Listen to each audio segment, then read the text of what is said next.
I had to log back into Chatterino to get chat up on the screen. That was a pain in the ass. All right. Oh my God, where are we with all this stuff? My hands don't work anymore. I'm working on the car over the past 2 days. I'm not done yet. Still working on the car. Gotta wait for parts to get in. Haven't been able to fix the windshield wipers yet. Haven't even been able to think about that. Did all the engine stuff. I got all the filters coming for the engine. Those should get here tomorrow. Forgot to buy them ahead of time. Should probably do the fuel filter while I'm under there. Figure out how to do that. I did get the computer working. So the computer told me what was wrong, but I replaced all of the, that's why all these bins are out here in the way. I replaced all the wheel speed sensors. And on that generation of BMW, that means that the fronts come out real easy, right? They're real easy to work with. It's a pleasure to work with the fronts.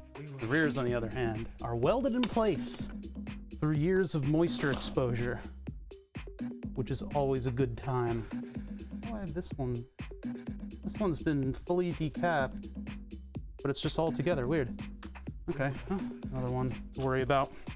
I figured out how to get the omnipods opened up too by using the bandsaw. Bandsaw was the way to go. Unfortunately, it's moderately dangerous to use the bandsaw to do that because your fingies are real close to the blade. And I had one of them catch and make an absolute fucking racket, so people thought I died.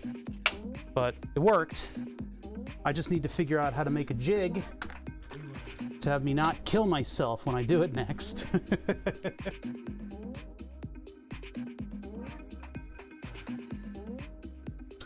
On the East Coast. On the East Coast. 12:35-ish. I don't know. 12:46. Jesus Christ. The afternoon is burning away. I can't help it. I can't stop time, but I'll try. I gotta clean up around here. I want to get Julian into the show. You guys love Julian. I love Julian. I like having him here. It's nice to have a co-host, but we've got too much stuff to get prepared and fixed by the time he gets here. I want to get this hardware mostly attachable to the wall. Oh, I need to order those fittings from Alibaba. 3 weeks to build a CNC bot to crack open the Omnipods. If I do them in batches, it's not going to be so bad. I am inundated with Omnipod circuit boards. I have stacks and stacks of them now. That's a lot of really nice microcontrollers. Talk about the lights on, why? Huh. Desk. Desk. Huh. Turn it off and on again. Some of the lights, I guess, didn't initialize properly. Let's check the track light. Yeah, that one's working. Get that over here. Just need the desk to come up back onto the network. I guess there was a power hiccup the other day, so power hiccups make the fixed IPs not really want to come back to the right spots. But we'll see what we can see what I can cook up here. Desk toggle. There it goes. There we are. That feels more like I'm streaming. I don't know what this song is. Oh, there's a little bit of heat there from the soldering iron, huh? Soldering iron's slightly toasty. I need to turn off this thermal imager a little bit more often. And the computer's a little warm too. It's actually cold in here, so that's why stuff is showing up like that. Usually everything's about the same temperature. Look at that, even the microscope is a little bit warmer than ambient. All right, back to control pan LEPs, which means we're doing this thing. I need Zener diodes. Where are my Zeners at? Where are my Zeners at? Clap your hands, Zeners.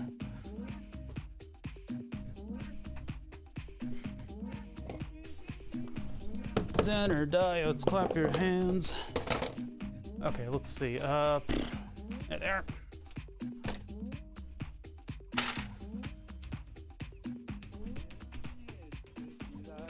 I need to clean up in anticipation of Julian being around.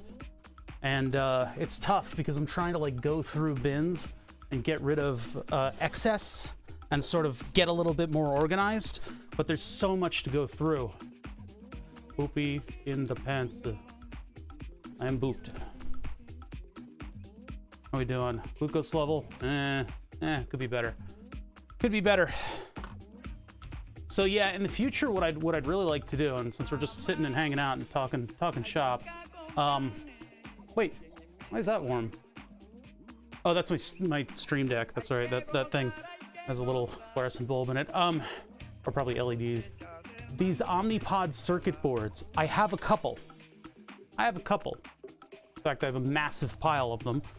I would like to separate the processor, memory, and the clock. Save them, right?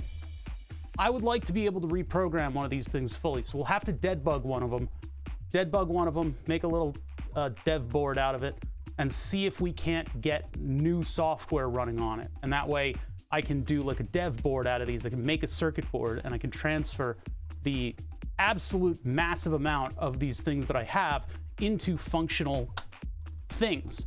Hell, I could even sell them. I could even sell them just for fun as just a little kit. But that'd be really cool to do. So that's what I want to do with these boards. We've sort of figured out how to take them apart. The bandsaw, turns out that's the best way to do it, because I can just get in there and cut right to the side of the circuit board on all the different faces that this thing has, because it's like a weird curvy shape. But if I can just get the bandsaw to plunge in there, then I can peel them apart and get the circuit boards out, which requires me going over the back of the circuit board with a knife to cut off the little plastic rivets. Yeah, I'm doing well. My whole body hurts. But yeah, and then I can spend a little bit of time with hot air, and I can sever all the chips and put them in a bin. But yeah, I'm hoping, because we did find a data sheet for this one, I'm hoping it's not locked in any way. And although the data sheet didn't really say anything about like a lock bit, we're just not sure. So I'm hoping that we will be able to fire some new code into these things and get them to function as like a dev board. And then I'd probably have to make an Arduino core for this if I'm going to use Arduino, or if I'm going to use like, I don't know, what is it, micro Python, and put it into the EEPROM. I'm still gonna need like a USB socket and a power, like a regulator on it and everything. So I'll just have to see what I can come up with for that. That'll be cool though. And then I don't even know what voltages this thing is tolerant to. It's probably 3 volts, right? It's probably not 1.8. But that'd be very cool to do.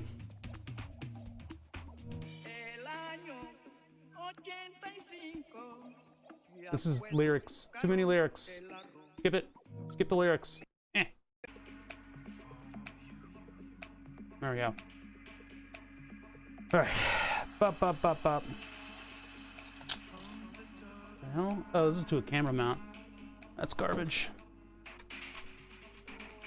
The big book of Zener diodes. Covered in dust. Zener diodes. I got cleats that I don't need. I got RAM from a netbook that I don't need, because I don't need a netbook. Woohoo! That was a little too rough. And I want to break the glass that's sitting over there. That's the cover for Burn This Up. So it goes on top of all this stuff. Almost broke the glass by tossing RAM around. Don't want to toss RAM around and break all my stuff. God, the car work that I did over the past 2 days is not even nearly done yet. I know everything that needs to be done. I just need to gather the strength to do it. Right now, this actually feels good. Letting my hands, letting my hand muscles stretch a little bit. I spent the past 2 days under my car discovering all kinds of things about it. It turns out the front wheel speed sensor, it's something with analog brake systems, and a lot of other systems in the car use that data. But it's just a little cog wheel, like a little square wave kind of thing that's sitting on the hub that spins, right? And so there's a sensor that's bolted to the outside of the spindle being the part that houses all the bearings and stuff like that, and the spinny bits are in there. So on the non-spinny bit, on the spindle, there's a mount for the wheel speed sensor, and on the front wheels, because the front wheels in this is a rear-wheel drive car, so the front wheels don't have much to do. They just have to worry about steering, pointing the right direction. What we have is a side-mounted sensor with little wings on it that have 2 bolts that hold it in place. Just a piece of plastic that just hangs out in a hole, and then gets near the little spinny cogwheel. What that does is using an internal magnet, it creates an AC wave that then gets measured and translates into wheel speed. But what was happening on mine? Well, okay, so the fronts on mine, they come off real nice and easy, right? We got a little wing on the sensor that has 2 bolts in it. And I look at the sensors that I bought, and 1 bolt hole. What? Well, it turns out I don't need both bolts in there, but I drilled it out in order for it to fit, because I thought it was a post and a bolt. And I also thought it was a different type of bolt. Turns out I was looking at the wrong model of car. But anyway, so I got both bolts in there, one of them holding it in, the other one just indexing it. And then I did the other side, the passenger side, same thing. Both of the bolts came out just fine. Got the sensor out, modified it, put it back in, bolted it back in. Easy peasy lemon squeezy. Move on to the rears. The rear of the car does not have the sensor on the side. In fact, the sensor is straight in from the top. The thing about the way that they mount these is that they have a plastic sensor housing, and the way that they get it to lock into the car and not move is with an M6 bolt. And that M6 bolt seats up against not plastic, because the plastic would explode. Instead, it seats up against a brass collar. So the brass collar is what holds it in place, and then when the plastic gets fragile over time, at least it's got like a big contact area. And by the way, the plastic in my car is from 1999, so it is all just disintegrating as I use it. I tried to unplug the brake pad sensor, and the whole thing just crumbled, right? Breaking things by ramming. Oh, come on. Anyway, so all the plastic's crumbling, and I'm trying to be real careful to replace these parts, right? So the passenger side comes out just fine. I drilled it out, which probably wasn't too smart. Put a washer on the bolt, and then put everything back together. And then there's 1 bolt that's through the brass collar, and that's fine. I probably only needed to put 1 bolt in each side, but the rears, since there's this brass collar and a bolt holding it, that creates a cavity. And that little cavity, when it's facing straight up, gets water in it, and the water stays. And so corrosion, you wouldn't even believe the amount of corrosion that I had to deal with. I don't know if I should have left like degreaser or something, not degreaser, but like a little bit of grease in there just to make sure that it doesn't foul up with the environment. Because what basically happens is moisture will sit on the interface between a steel bolt and an aluminum spindle. Different metals in contact with one another in the presence of an ionizing, liquid. Yeah, so it rusted and it became one piece on both of them. So when I went to remove the bolt, I did not use the tool that I should have. Well, I did on the one side, but it didn't work. Which is it's a tool that you hammer, and when you hammer it, it twists. So it pushes down and twists at the same time. So if you really wind up and smack the thing, it will actually end up loosening stuff for you really, really well, and without popping the head off, because it's putting downward pressure on it, and that's unseating everything. I probably could have used heat to try to do it as well, but heating up something like with plastic so close is no bueno. So I eventually used the wrench on it and just put a little torque into it, and the head popped off. Because those M6 bolts were not made for that amount of torque. They probably should have been really nice M6 bolts, and they probably should have been stainless steel because of that level of corrosion. I couldn't exactly replace it with the same thing. It turns out they moved over to torque bolts, like Torx bits bolts later on, but I didn't have those. So it snapped the head off, and then I'm left with like a millimeter of screw sticking out of this aluminum spindle where there is nothing to grip on. It won't twist because it is locked together with corrosion. So I had to drill it out. It was the only option that presented itself to me. You know, bolt extractors obviously wouldn't work because it's the two metals have practically become one. I mean, they were held with rust. Heating it up might have done it. Taking the whole spindle off, I could have done a million things with it. But that's a lot of stuff to undo. That's a lot of suspension stuff to undo, and I'm not about to do that. I would do it on the fronts, but on the rears, too much stuff. So I've got this little tiny bit of thread sticking out. It's steel. It's surrounded by a softer metal. I have no way to put torque into that thing. So I flattened it, popped it all in the middle. I should have done a small pilot. Well, on the one I did a small pilot, just like a millimeter down. And then I took the big drill bit, drilled straight down through, took a tapped it. Who knows, right? Like you could create a cross thread situation there, but those two were one with one another. There was no getting what was left out or anything. So I used my good tapped it, put a bolt in there, holds it just fine. It's just holding down a piece of plastic. The real problems, and I didn't know this, because by then I was dead. I was dead tired having to come up with all of these weird things in order to get this freaking sensor out, right? So go to the other side. Oh, and not to mention, the sensors that I bought were for the station wagon. They were not, or sorry, for the sedan, not the station wagon.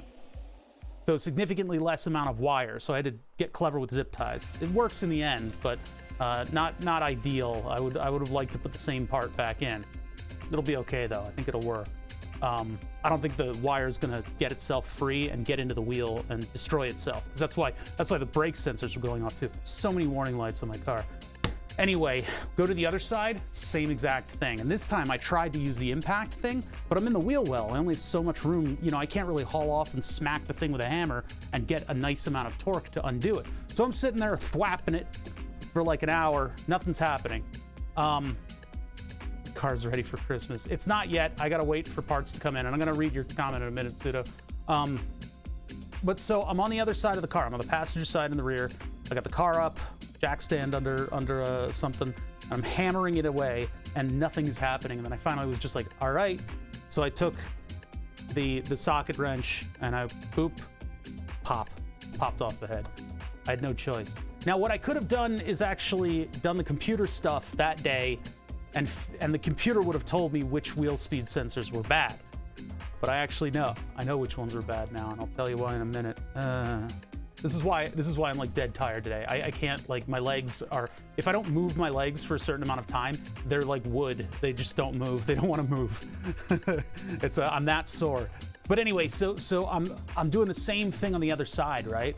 So I do everything. I you know, I use the Dremel, which is my most hated tool, to flatten the bolt head. Use the awl, pop a center hole, make sure the center hole's popped properly. I was very, very careful to make sure about that. Seat the drill, start drilling, down it goes. Everything seems to be going fine.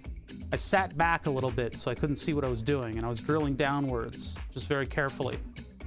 And then I look at what happened. Well, it turns out you've got the bolt. Well, I need something shiny, hold on.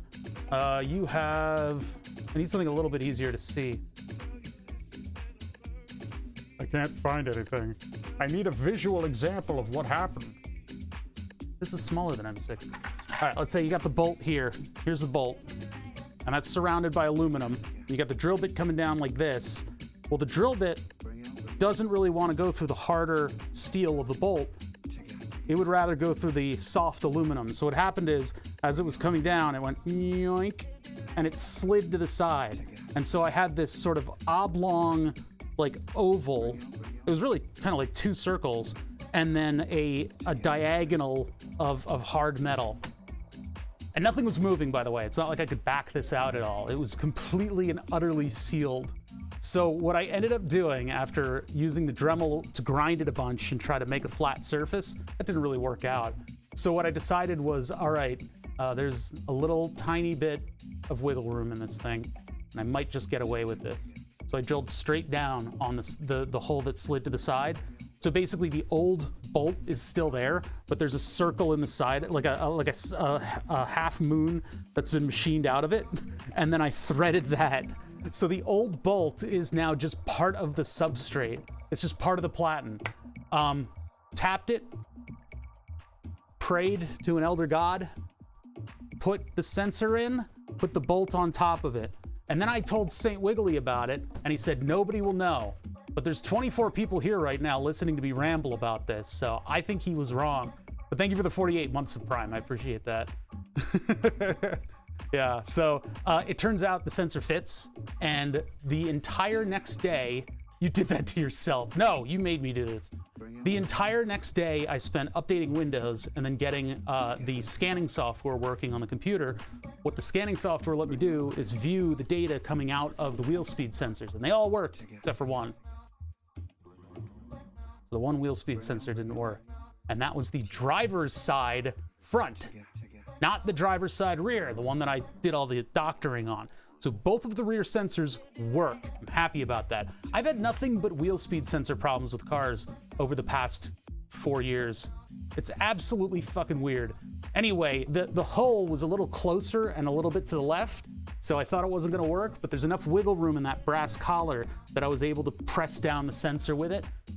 Never gonna talk about it again. It works, it was giving good data. But then I had to go through the rigmarole of having the driver's side brand new one not work. Find a car without wheels. I need a car without anti-lock brakes, dies. So the driver's side I worked on yesterday, and I took all of the old sensors, hooked them up to the plug, ran a bolt across it like this, like I was trying to start a fire, and none of them worked except for one, and it was one of the rear wheel speed sensors that don't fit in the front. So I didn't have one to swap in. I was faced with 5 wheel speed sensors. Only one of them worked, and it wasn't the right type. It wouldn't have fit in the front. So I emergency ordered another one. Apparently the new ones that I got didn't work. What you do is you hook them up to a multimeter on AC, and then you can run them either across your socket set, or you can run a bolt across it, and if you get it right, you can see the voltage rise. Project 454 for 13 months. Lucky number 13, yeah, with the Prime.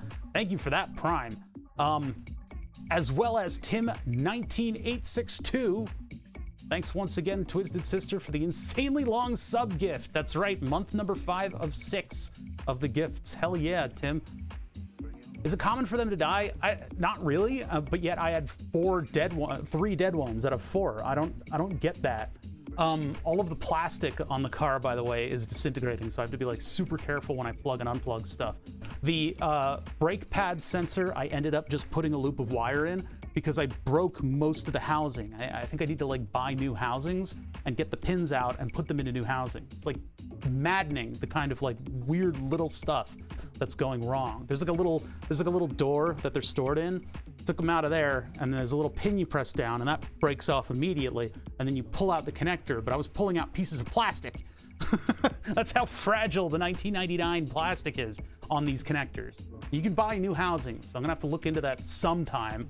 Probably the next time I change brake pads or something like that. I think, because I don't drive the car that much because of the pandemic and streaming and all that stuff. It really is just a grocery getter at this point. Did an oil change, gonna do filter changes soon, but I know that one problem on the driver's side. So I ordered the part, gets here tomorrow. So I'm gonna hopefully be able to fix my car finally. There's also an engine problem, and because my friend is a BMW owner, the person who sold me this car, not St. Wiggly, it's not him, it's somebody else, another BMW head that I know, sold me this car like at the beginning of the pandemic. Because he's a BMW owner, I have 2 coil packs in the spare parts bin and 2 more under the trunk of the car in the storage space. This guy knows BMWs, so he provided me with ample extra coil packs. Turns out, cylinder number 3 on the scanning software in German, cylinder number 3 is having misfire problems, and that is probably a coil pack. So I'm gonna swap that out, and hopefully my motor will run. Then the last thing that was on my list of little jobs that were supposed to only take me like an hour or 2 is the windshield wipers. I gotta find my gear puller. I don't know what happened to it, somewhere around here. I gotta find my mini gear puller so I can pop the windshield wipers off, get under the big disintegrating plastic piece, and then either replace the motor or check the mechanism and grease it. Thanks for letting me know where you keep them so I can steal them when I need them. Yeah, I cannot believe that I have so many coil packs until I was at the vet with the dog and the car just was like, you know what? Rumbly, rumbly, rumbly. And I'm like, God damn. So, which is worse, brittle old plastic or sticky old soft touch? I think sticky old soft touch. Even worse than that is old electrical tape is like pet peeve.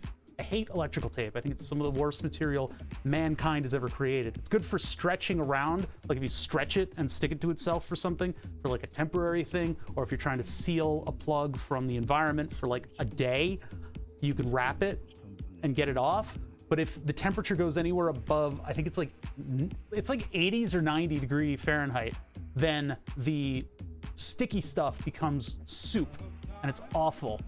Yeah, it's if you've dealt with it, you know what I'm talking about.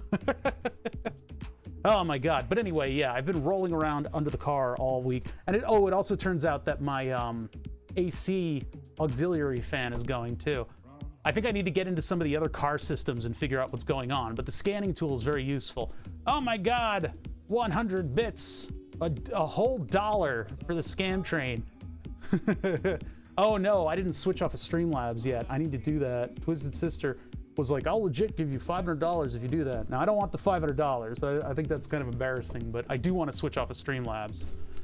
I've been too pulled between things right now, including the dog, who's still pooping inside. Mom's Honda was throwing insufficient ignition, something like that. Messed with the plugs and coils, none of them changed it. Took it apart more and found carbon buildup in an EGR channel. Jesus Christ. Engine gas recirculation. It's the emission stuff. So the gases that are present where all your cylinders are moving and where all your valves are ticking, that gas, they recirculate back into the intake, and that improves emissions because it then goes through the whole muffler system. It's one of those little tricks that they use in order to make cars not awful. Oh, exhaust, sorry, not engine gas. Well, there's the engine. Yeah, I guess exhaust gas they do it too. But carbon buildup in an EGR channel. Ah, that's wild. Yeah, all that emissions equipment.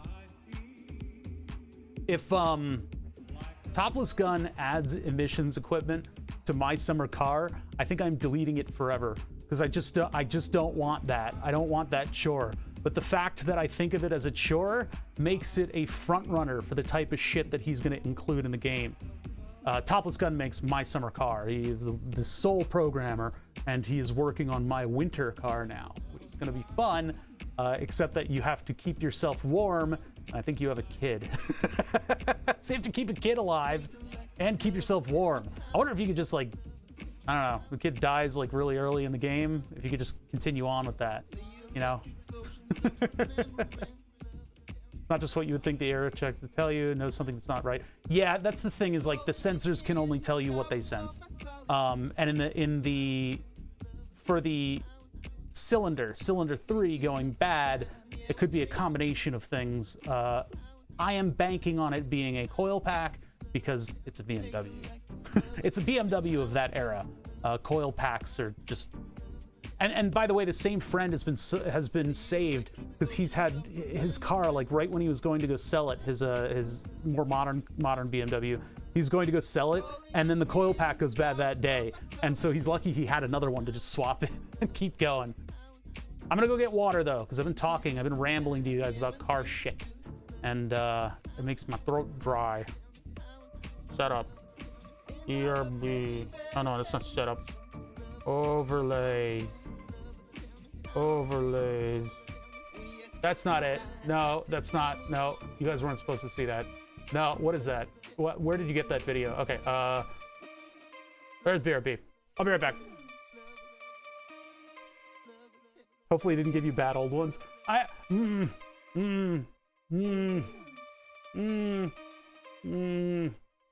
They're kind of freaks about maintaining cars, so I'm going to go with them being new. Because they're freaks about like buying like OE parts versus OEM. I can't fucking afford that. I can't spend $230 on each one of these sensors that I have to replace. You know, I just can't do it. If there's a $30 one on Amazon, I'm getting that. I'm sorry. It does mean that the car deteriorates a little faster in its lifetime, but at the same time, I can't do OE for everything, man. I'll be right back.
Getting duds are part of the process, reflected in the price. Yeah, I guess so. I don't know, $200 just to get a part that isn't a DOA is that's a big ask, especially when checking to see if it's a DOA is just a matter of putting it into like plugging it in and running metal by it. But yeah. All right, my hoopty aside.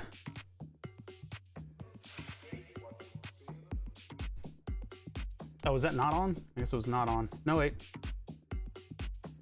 There you go.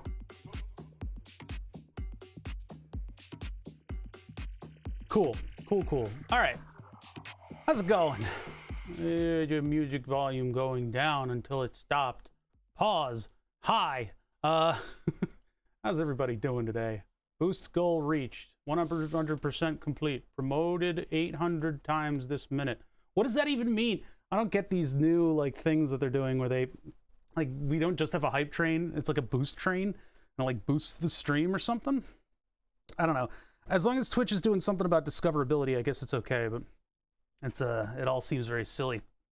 Also, I haven't read any of their newsletters. That's probably where I'd get that information to start with. I need to read the newsletters and participate in the platform a little bit more. I've been kind of in my own little cocoon. This thing is like right in my face and it's distracting me. I've been in my own little cocoon. I'm trying to deal with some of the stuff around here that I have deemed necessary to deal with. For instance, not letting this place turn into a giant depression den. And I'm not winning that battle. This is, stuff is just piled on top of stuff and things are getting more and more disorganized over time. I have not had time to be down here and work on things because we have a baby dog upstairs and she is a good girl. She is a very good girl. However, she's also a time sink and people say, just bring her down to the shop. And I'm like, I have metal chips all over the place. And this dog is like fearful of everything at this point. She's gotten to that stage of puppyhood where they kind of regress a little bit and she becomes afraid of literally everything. That will eventually pan out and she will be a beautiful adult, wonderfully sane dog. But right now she's a bit of a psychopath. She's only just learned stairs, and because she's got a little bit of the dachshund in her, because it's a baby corgi, it's a fluffy corgi, but she's a very long dog. She's very long in the dog. So we have to be careful about her back. So we got to keep her on the skinny side, which the roommates abhor. They can't stand that the dog, for instance, won't eat dinner, which is totally normal to me. But these, again, are the same people who were fundamentally confused about free feeding, and they somehow just couldn't understand how an organism could not eat at a particular mealtime. It is so frustrating. But anyway, so the point is, keep her healthy, keep her back healthy. She can't do stairs yet. She needs to get bigger and stronger to do stairs. She knows how to go downstairs, but she's afraid to. Like if I pick her up, she will of course jump into your arms to get downstairs. I will pick her up and I'll start putting her down on the last 3 stairs, and she'll jump out of my arms and just go straight down the stairs just like normal. So she knows how to do them. She just doesn't want to or is afraid. She goes upstairs when forced to go upstairs. And she's not quite on her own on that one yet. So when I have her down here for streaming, and I will want to do that, I want to have like her own bed down here. I want her to be able to come down here and visit with me and stuff. In February, I'm going to have the dog solo for like 2 weeks. So we will have Willow time down here, and I might have to put up fences then. But I would like her to settle down here and just like relax with me and not have, you know, location anxiety. She has her one location upstairs right now. So it'll happen eventually, but for now, in order to keep the dog happy and healthy, I have been playing with the dog upstairs and I have not been able to get down here. So this place becomes more and more of a garbage pile, piling up on top of itself. I'm currently going through stuff and trying to throw out old stuff and then pare down so that I have space for stuff. All about stuff. I'm looking at a pile of shit that I needed to throw away today and I didn't. In addition to that, I want to get Julian in here. Everybody loves Julian. Julian's my musician buddy. He's an old friend, but he is half of Radioactive Sandwich, and he has his own little sort of offshoot project that he's doing. And I love promoting it. Unfortunately, I can't play the YouTube videos as my intro. I would have almost exclusively been playing his music, but unfortunately, the YouTube to Twitch flag pipeline is pretty strong, and so all of that music gets muted whenever I play it. I'd help you if you lives in Sin City. That's all right, man.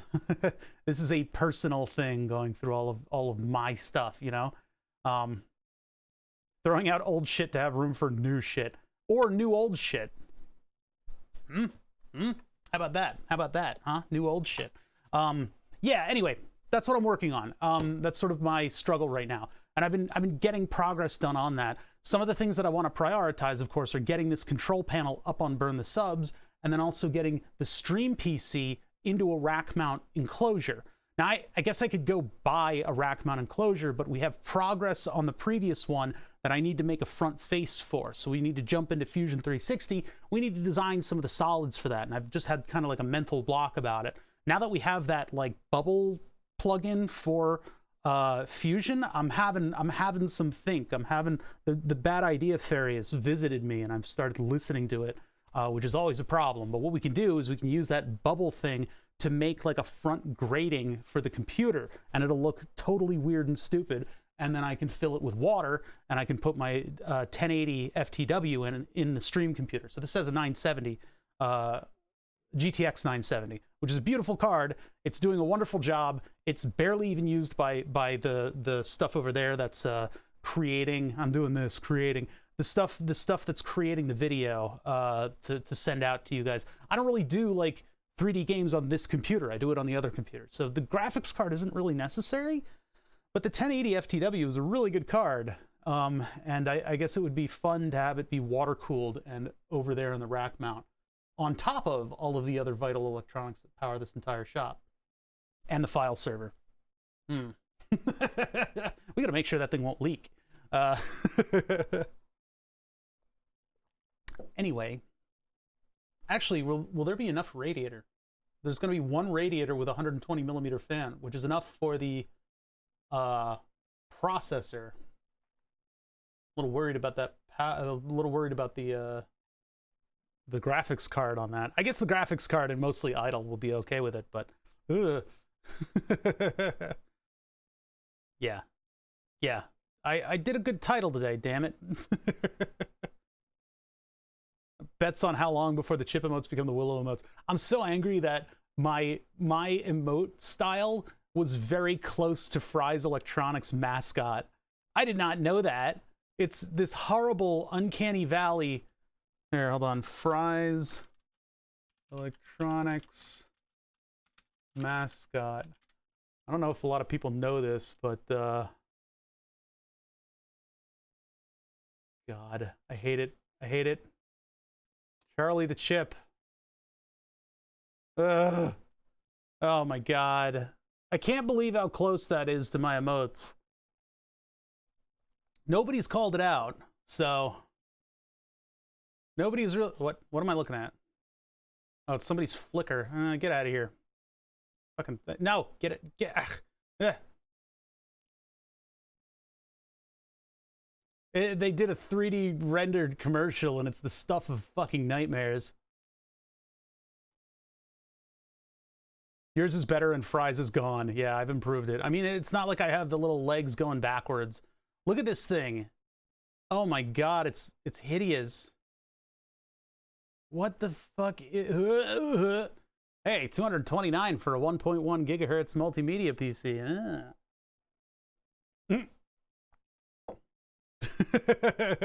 It is the stuff of nightmares. I think it's coming back. No, it's not coming back. We'll rewind it then. I had no idea, but I'm really glad that they didn't hire an artist to do this. And if they did, I hope that artist is still finding work. Because whatever they've made is the opposite of art. It's so creepy. But yes, mine is better. It's mostly because I took an amalgamation of a chip and Google emotes, and then I was looking at what color to make the inside of the chip, and I settled on yellow because the Google emotes, the Google blobs, were yellow. And it turns out Fry's Electronics also made a yellow chip. Their original logo, the one that's not freakishly animated like the stuff of your nightmares, is actually closer to what I have. But yeah, Fry's Electronics is a pandemic casualty. Dear God, what the fuck? Oh, I hate it. Oh, I hate it. I hate it so bad. I really, really hate it. I really do. But anyway, I need to make more emotes. I need to do that. That's on the list of stuff to do. Moving off of Streamlabs, making more emotes, all that stuff. I've been pulled in too many directions, and one day I will just need to sit down and do the I'll need to work with my GIMP. My copy of GIMP, the GNU image manipulation software. I don't know what you guys are thinking when I said that. But yeah, I need to I liked Fry's, but that logo mascot is awful. I've been to Fry's once. A friend of mine in Dallas, we went to Fry's Electronics, and I was like, this is neat. And then he showed me the actual electronics, like the components, and it was like the end of an aisle, and there was a couple things, and I was like, all right, well, yeah, that's cool that they have it. And then Radio Shack died years and years later, and now Micro Center is all we have. But Micro Center has everything in it. So every time I'm anywhere near Micro Center, I like to stop in, buy something from them, buy some of the electronic stuff that they have in there. And sometimes that's where the controller came from. The weird sort of third-party Wii controller that we had, the Tub Bro. The turbo button was labeled Tub Bro. And then the rubber from that we put into Tom Thinks' button that made it to TwitchCon, because Tom was like heavily featured in TwitchCon, because Tom Thinks did a lot of the what is it, the Twitch like ad animation stuff is Tom Thinks, which is really cool. It's neat to have that connection, and none other. But it's cool. Got to drive 2 hours to get to my closest Micro Center. Yeah, I've always lived within like 10 to 15 minutes of one, which is great, especially when you do shit like this and you can have a Raspberry Pi die. And having the Raspberry Pi die means that I emergency drove to Micro Center that day, got another Raspberry Pi. This is back before they were $100. Brought it back here, swapped the memory card, screwed it into burn the subs, and then started stream, and everything worked fine. It was amazing to see Tom Thinks do that. Yeah, that's pretty cool. Too bad I can't chase that clout, huh? Those are big coattails now. I mean, when I found Tom Thinks, it was like years and years ago. I was just looking at the sidebar of Twitch for some reason, and there was this red logo with duck in the middle of it, and I'm like, that thing's kind of cool. I wonder what that is. Open it up and see his setup, and you're like, holy hell, this is a cool concept. This is going places. And so I ended up watching a bunch of his streams and like talking to him and stuff. And yeah, watched his meteoric rise. Is that how you put meteors fall? Why do you call it a meteoric rise to fame? Doesn't make any sense. Anyway, pretty cool stuff. We're working on Burn the Subs. Burn the Subs. What the hell's Burn the Subs? Well, it's this pile of garbage next to my other piles of garbage that's on top of the piles of garbage that I need to clean up. Anyway, this thing behind me. This is a giant slab of live edge wood. The purpose of it is to act as a subs board. And we've had two other versions of Burn the Subs before. They filled up with names. It's basically a live word cloud generator based on the names of the people who subscribe or are gifted subs to this stream. So as a sub rolls in live from Twitch, from Twitch HQ, a little LED lights up, and then they package up the name of a subscriber, and they shove it down this poop hole that ends up in my shop. And what happens is a Raspberry Pi then takes that text of the name, makes sure it doesn't say, like, you know, poopy into pantsu, and then it puts it into like a memory depiction of all of the names that have already been burnt. So we don't have collisions, right? So we find a place for the name, turn it into machine instructions, put it in a database. When I start stream, I come in, I activate the board goes, I have to burn these in this order. And so it starts streaming all of those machine instructions from the database to an XY table controller, and it will burn using a blue laser. It will burn the name onto the board as it is represented in memory. We need to do a lot of scaling and checking to make sure that that was the same thing. What do you use as a database? We use a Peewee database within Python. Python is a Peewee database. Poopy into pants. Thank you for subbing. I appreciate that. We're going to have to figure out what we do with the initial names to go up, because I don't want to have a mad rush. And, you know, the project has many months in it left for us. Once we get all the hardware done, I have to jump back in and become proficient in Python again. That sounds fun. I have to figure out how to code in Python. Yeah, poopy into pants. Thank you. Thank you for the sub. I really appreciate that.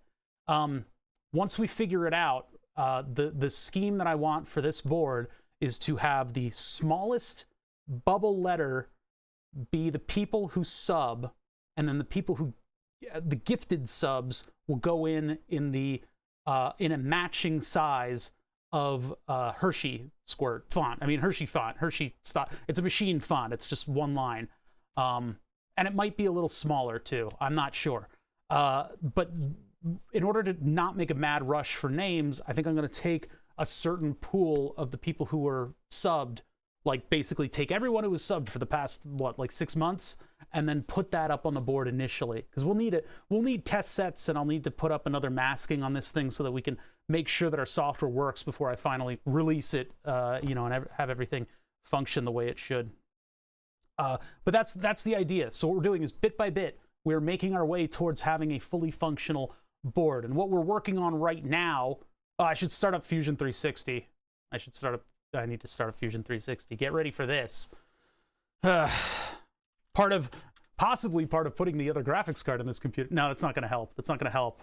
The processor is moderate. It's not a bad processor in this machine, but Fusion 360 like takes stuff over as it starts up. So my frame rate is going to start being affected pretty badly. And it might try to download an update because Fusion's always fucking updating, isn't it? Yeah, let's just see what happens here. Let's see if my frame rate drops to 1990s music video. Come on, baby. So anyway, all the stuff for the board is in Fusion 360 in pieces. It's not a full assembly, right? That'll be for the next one. But for this one, I have certain sub-assemblies that are created in Fusion, and the purpose of it is to make functional prints that will basically hold all my stuff on the wall. That's the whole point of this. I gotta put my stuff somewhere, otherwise it's just gonna be a pile of garbage. So we put it up on the wall, and I figure out what the brackets are by designing them in Fusion. Yeah, here's the problem right here, is that my frame rate super slow. Hopefully my audio is coming in nice and clear, because until this thing updates, this was my entire day yesterday, by the way. I hadn't booted my laptop in a full fucking year. It was like December was the last time I booted the laptop. It's like a shitty old, you know, i3 laptop. And I had to boot it up, and then it had to run every single update. It's already a slow computer, so running all those updates just completely killed the laptop for a certain amount of time.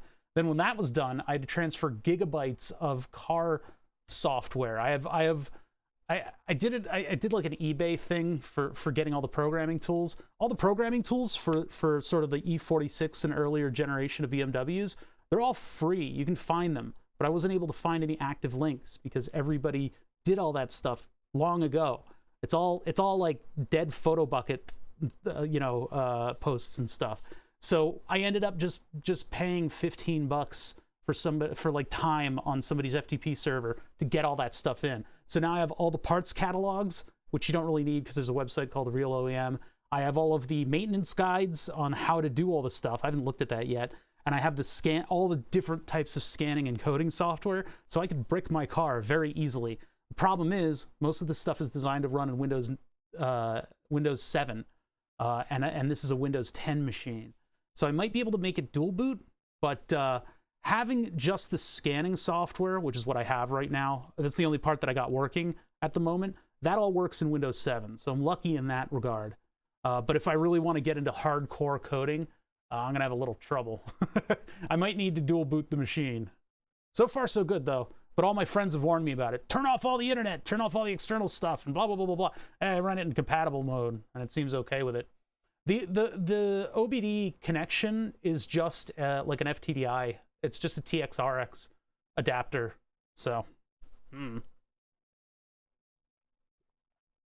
seems okay. But yeah, like for like 3 hours yesterday, more than that. It must have been 4 hours. I'm sitting there watching this thing try to feverishly update itself and get it up to speed. So I'm having flashbacks of that with this. Well, that was a light one from Fusion, though. You've updated the latest. All right, thank you very much. Good to be here. All right, let's open up this file. Come back here, window. Fusion is really bad at starting up.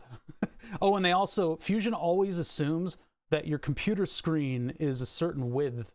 And I guess I could do stuff where, you know, we reduce the size of everything on the right side of the stream, because it does take up a lot of space if you're on a big screen, but I don't know. I like to show off the shop in the background, so I like to keep my face cam large enough. Okay, so we're already in the Burn the Subs number 3 folder. The control panel is what we're working on. I also need to make I need to organize these folders. I need to make a folder of generic parts, a folder of specific parts, and and then just keep the sub-assemblies in the projects, but everything will reference, you know, like a root folder that would hold screws, for instance. Cool. So we're going to open this up sometime this year.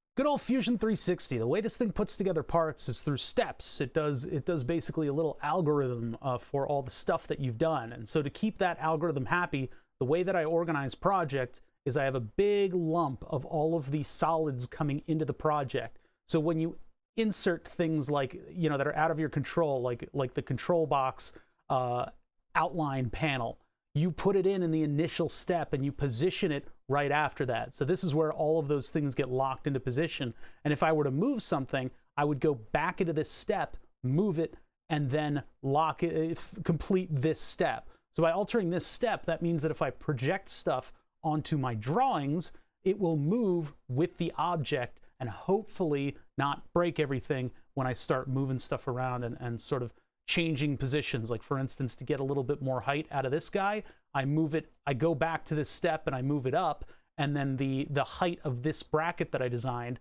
will then follow. Hopefully. Hopefully. I mean, everything has its sort of anchors and bases and stuff like that. And that sort of dynamic relationship between positions and then what is made, that's really where the step file comes into fruition. It's very cool to have work. Fusion skills envy. Well, so anyway, this is a nightmare of a design document, because I've done all of my bracketry has been done in this one file, and really, to be honest, I should have taken each step of this thing and made its own assembly and then put them into a big like final assembly. But we've been doing pretty good on this so far. Has that worked in the past? Oh yeah, absolutely. The only time it really messes up, and it's understandable why it would do that, is when you move something so that it creates different openings. It's all about, see how it's highlighting like enclosed areas of stuff? That's really how the program works. And I don't know exactly how it works in memory, but it's like it assigns this like an ID or something. Like it has an entry for this enclosed space, and it then works with that. So if you extrude, which is, okay, I've gone over adding parts and why you want to add parts at the beginning and then lock down the position. But then following that, what you have is creating a drawing and then extruding stuff from that drawing. So you create a sketch, and that sketch defines the closed-in solids that you will then extrude into your part. And then after that, you do the little things to kind of like spruce it up, give it some chamfers, whatever you want to do. So for me, that method works best to keep everything nice and stable and functioning. Where you run into trouble is when you take something, for instance, like that circle that defines that hole, and if you move it so that it collides with some other stuff, that can cause problems, because the software is then going to make an assumption about what it should do, and it always makes the wrong assumption. It's not that smart. So then you have to go through the timeline bit by bit and correct all the issues. But yeah, so far so good with this. I mean, this is the panel that we created. I used a 2-material print by swapping the filament out and putting it back in, and it looks damn good. What we're going to do with this, and I just pull up this drawing as kind of like a reference here. What we're going to do with this is we're going to actually make these the things that illuminate these sections. We need to make them specific to voltages. So while it's not an above or below voltage, well, it is an above voltage. It's not, no, sorry, it's a below voltage indicator. So if the indicator does not turn on, that means that it is below the specific voltage that we've set it to.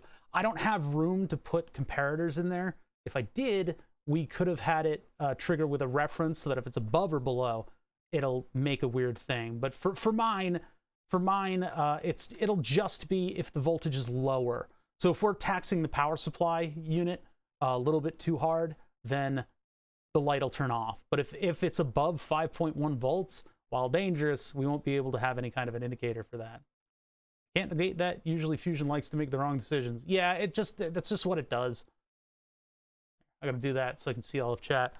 That's just what it has to make an assumption about what you want to do with the enclosed area, and if it can't, it errors out. And then if it's a step that other steps depend on, those steps then change their behavior. So you have to go in step by step, and you have to correct its behavior. It's you know, it's a system that doesn't necessarily lack problems, but it certainly works well enough. I've had pretty good luck with it, and it you know, it makes sense to a degree. Can I turn this to the right? No, I guess I have to do this and then this. And we could, nope, nope. I'm trying to stand this up so that it looks like it should. I can't. The view orbiting. I can do this. I do this to alter the position. I think I want to go this way. No, usually you can do that. I guess it's locked onto something. Anyway, yeah, let's make this functional. So what we're gonna need on the other side of this, I have what? Where are we? There we are. I have my little light pipes here, right? So these little light pipes are designed to keep only one indicator illuminated by the LEDs at a time. But I've got two 3mm LEDs, I think. Yeah, 3mm LEDs sitting behind these. We wired these up in series last time, just because, well, actually, we wired them up in parallel, but we wired them all up to the same power supply last time. I do not want that. What I would like to do is have matching brightness from all of the LEDs. Now, two of these are powered by the power supply, so those are going to be provided by the power supply. We got to look at the data sheet to figure out what we're doing with resistors on those. But then, actually, this one too. So I think it's only these two, 12 volts and 5.1 volts. What we're going to do is just put a Zener diode in line with the LEDs. But after that, we have an LED that's illuminated from 12 volts and an LED that's illuminated from 5.1 volts. We need to make both of those match in brightness. The reason for that is because we're professionals, and professionals have standards. We're going to try to get this thing right. Oh yeah, one thing I want to do, appearance menu. It's one of my favorite menus. We're doing plastic, and then we're opaque. Opaque, matte black. Well, actually, it's gloss, isn't it? Yeah, it's kind of matte. This is a matte black. So we make this matte black, and that makes the whole thing matte black. You can't really see that. It makes it harder to design. I actually created a color for this specifically that was like a dark gray. But then we have a clear plastic, which actually looks more like, we're going to make it like a, what was that type? Nylon 6.6? No. Oh, acetyl resin. That's a little bit clear looking. That's not really necessarily going to, well, it'll show it in a decent way. That's kind of what it looks like. Not really, but yeah, it's close enough. I don't know. I like doing this kind of like crimscrams, the little bits that need to be done to make this look a little bit more like the thing that's actually there. A bus,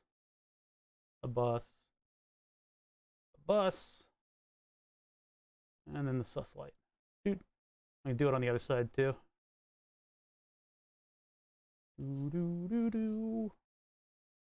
One, two. Okay, I'm just doing this for window dressing purposes. But you know, it's Fusion 360. It's why we use this software, is because it looks nice. And then the whole thing, that guy. There we go. That's a little bit more like what the board looks like, except that the power supply isn't actually yellow.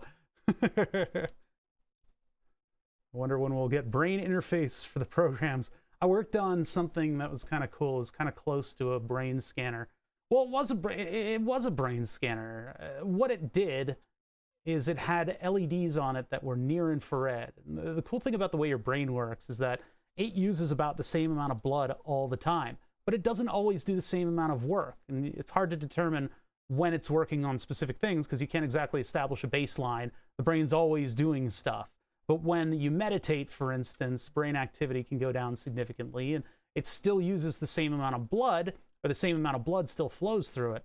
But when you use different parts of your brain, the vasal structures, the veins and whatever's, they'll expand a little bit and allow more blood to get to a different part of your brain. There's a whole vascular structure at the back of the head that manages that, and that's probably why a blackjack is so freaking effective at knocking somebody out. No, that's because you bash the brain against the sidewall. Never mind. That's wrong. That's a wrong thing. That's a factoid. No, but that vascular structure at the back of your head, when you use different parts of your brain, will divert blood to the different parts of your brain, right? So what you can do is you can get near-infrared frequencies of light, and these near-infrared frequencies of light go through tissue, and they bounce off of blood. One frequency goes through tissue and bounces off of blood to measure volume, and the other frequency goes through tissue and bounces off of oxygenated blood. So you can figure out, it's the same, you can do the same thing with muscles, but what you can do is you can figure out on the frontal lobe of the brain in specific spots, you can actually figure out what the volume of blood is to that location and whether or not the brain cells are using that blood. So you can figure out how much the blood is being used. So you tape it to the side of to the front of your face, because that's happens to be your forehead, happens to not have hair all over it, hopefully. And if you've got a shaved head, you can actually look at the muscular things, and you can get a sense of activity from the brain. So I used to do that. That was like an intern job that I had out of high school, and I was designing their hardware, but it was pretty cool stuff. I've been meaning to like build a device that does that, but that's probably the closest that we'll get to brain interface that's non-invasive.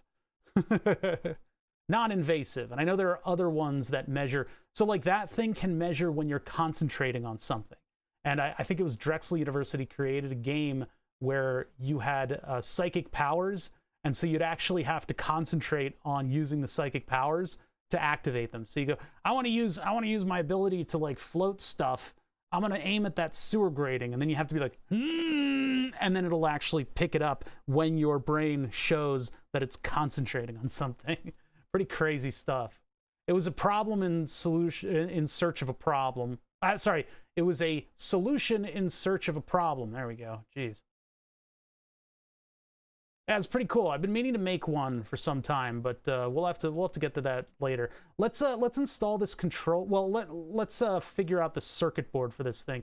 You know what? No. First, let's install the control panel. I just want to put this thing in so that we have this looking like this, because I have all the right bolts and stuff, and then we can figure out what we're doing on the circuit board behind it. But I have all the parts for this in various places. What happened to the electrical sockets that I bought? I think they're around.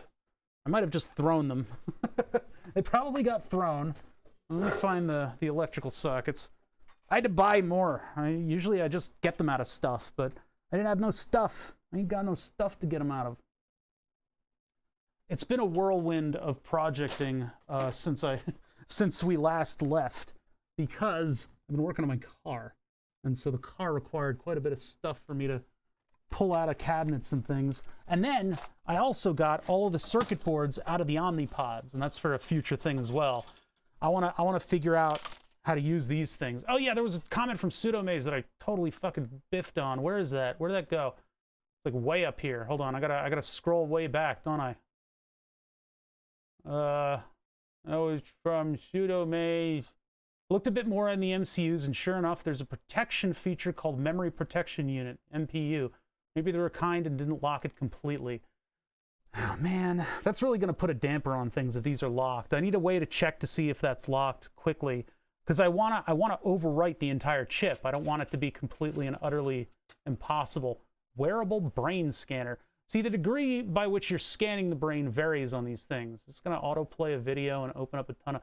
Oh my god, I think that's the Japanese one, or maybe somebody else decided to make one like that. Because if you do put like fiber optic probes, you can get through the hair. But yeah.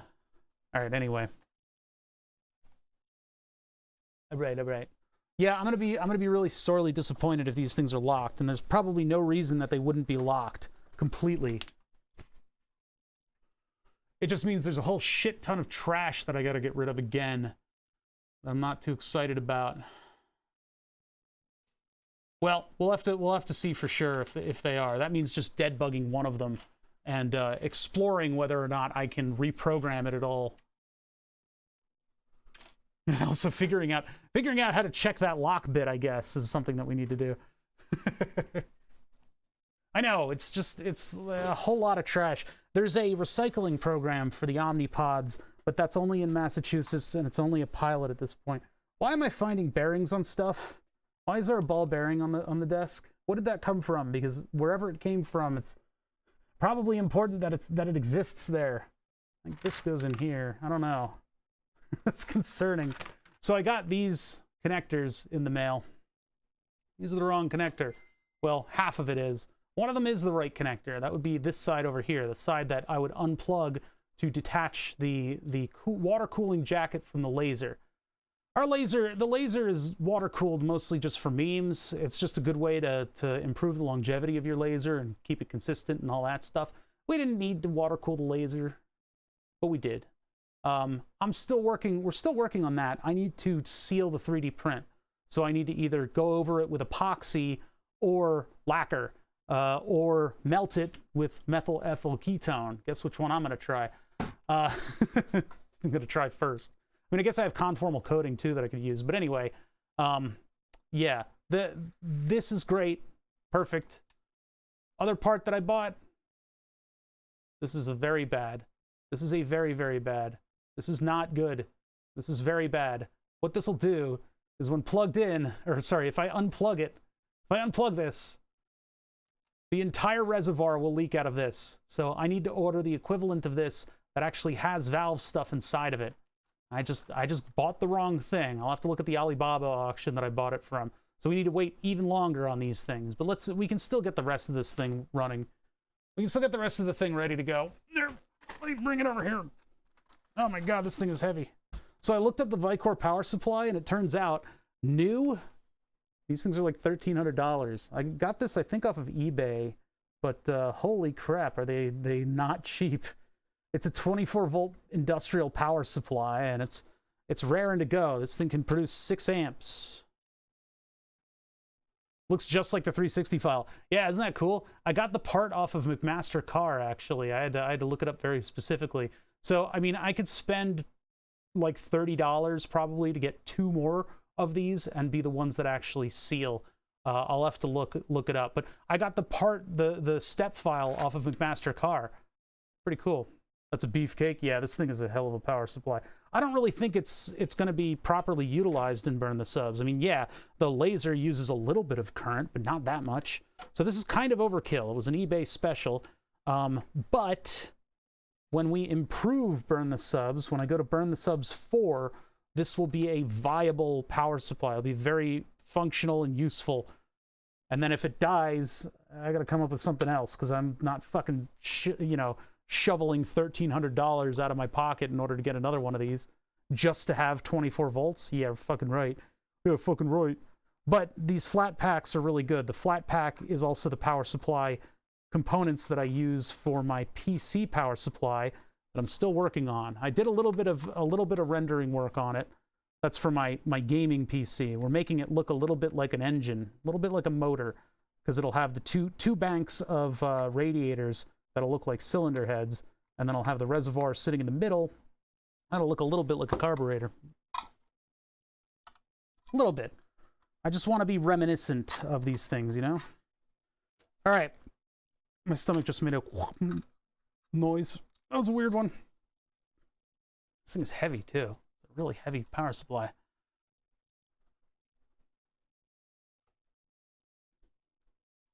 Why don't you leave the comedy up to me? Yeah, current at 100 volts, 120 volts, it's 7.2 amps. Jesus. 24 volts, 12.5 amps. 12.5 amps of 24 volts. Jesus. So it's basically a 300-watt power supply. We didn't need a 300-watt power supply. And I guess I could go just get a computer power supply for like much cheaper, and it would have 12 volts, it would have 5 volts. It wouldn't have 24, but it would have all the voltages that we need, and more 3.3 volts than we could shake a stick at. We don't need that. But stepper motors like to have higher voltages. Stepper motors like to have higher voltages. So 24 volts, I would love to run 30 some odd, but I think the SKR, what is the string of words that I have to put together to describe this thing? BTT SKR Mini Pro version 2. There we go. Those are all the things that I have to list off in order to describe the new board runner. The thing that, that's the wrong focus. The thing that used to run the board was a GRBL controller. Gerbil is a method of moving an XY table that existed on the 8-bit Arduinos. It's totally obsolete, and it's no longer being updated. So we jumped boards. And I don't think we really had to, because, you know, one thing with industrial electronics is if it ain't broke, don't fix it. Well, actually, that is not a thing with industrial electronics. It's if it is within its lifetime, its operating lifetime, then don't fix it. Fix it when it's at its the end of its operating lifetime, because that way you can schedule all the stuff that happens instead of having, you know, multiple things break. But anyway, we are fixing it, and it's not broke. We're going to be going to Trinamic drivers again, but these actually have the ability to sense when the axis crashes, and so we can zero the axis without adding limit switches, which reduces the amount of cabling that I have to run from thing to thing to thing. So we're doing that. We're going to have to update the software. We're going to use not Octoprint, we're going to use Clipper, because Clipper apparently you can modify in such a way as to run a laser table. So we're going to use Clipper, and we're going to use some kind of API within, I believe, Clipper, and I don't think Octoprint's going to have anything to do with this machine. So we're going to run our Python program, and that's going to use an API that communicates with Clipper, and that's going to send all of our various codes and, you know, movements to the laser board, right? Aren't 30 volts on a stepper many? Well, yeah. It's like 32 or something like that.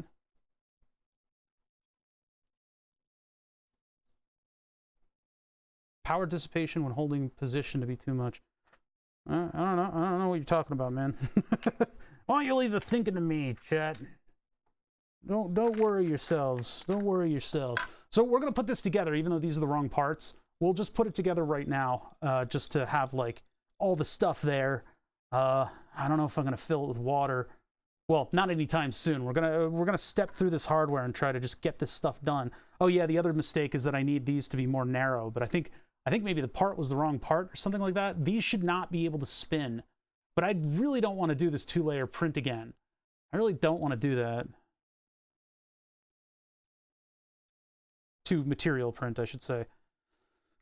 If I have to, I have to, but I'm not going to do it for this one correction. Although, before I forget, iterative design requires me to do this. This is a requirement. Before I forget, I need to modify the part here. So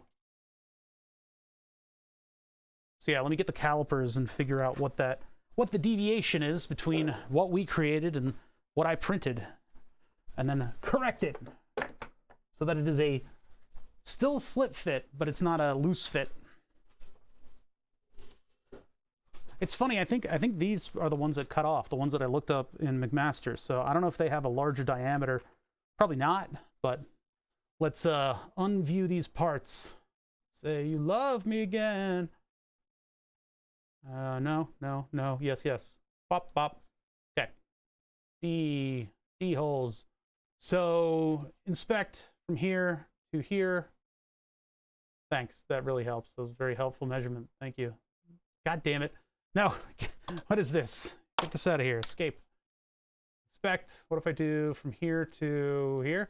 It doesn't know where on the radius. Oh, there we go. That's to the center, bud. That's to the center of that radius. 6 millimeters.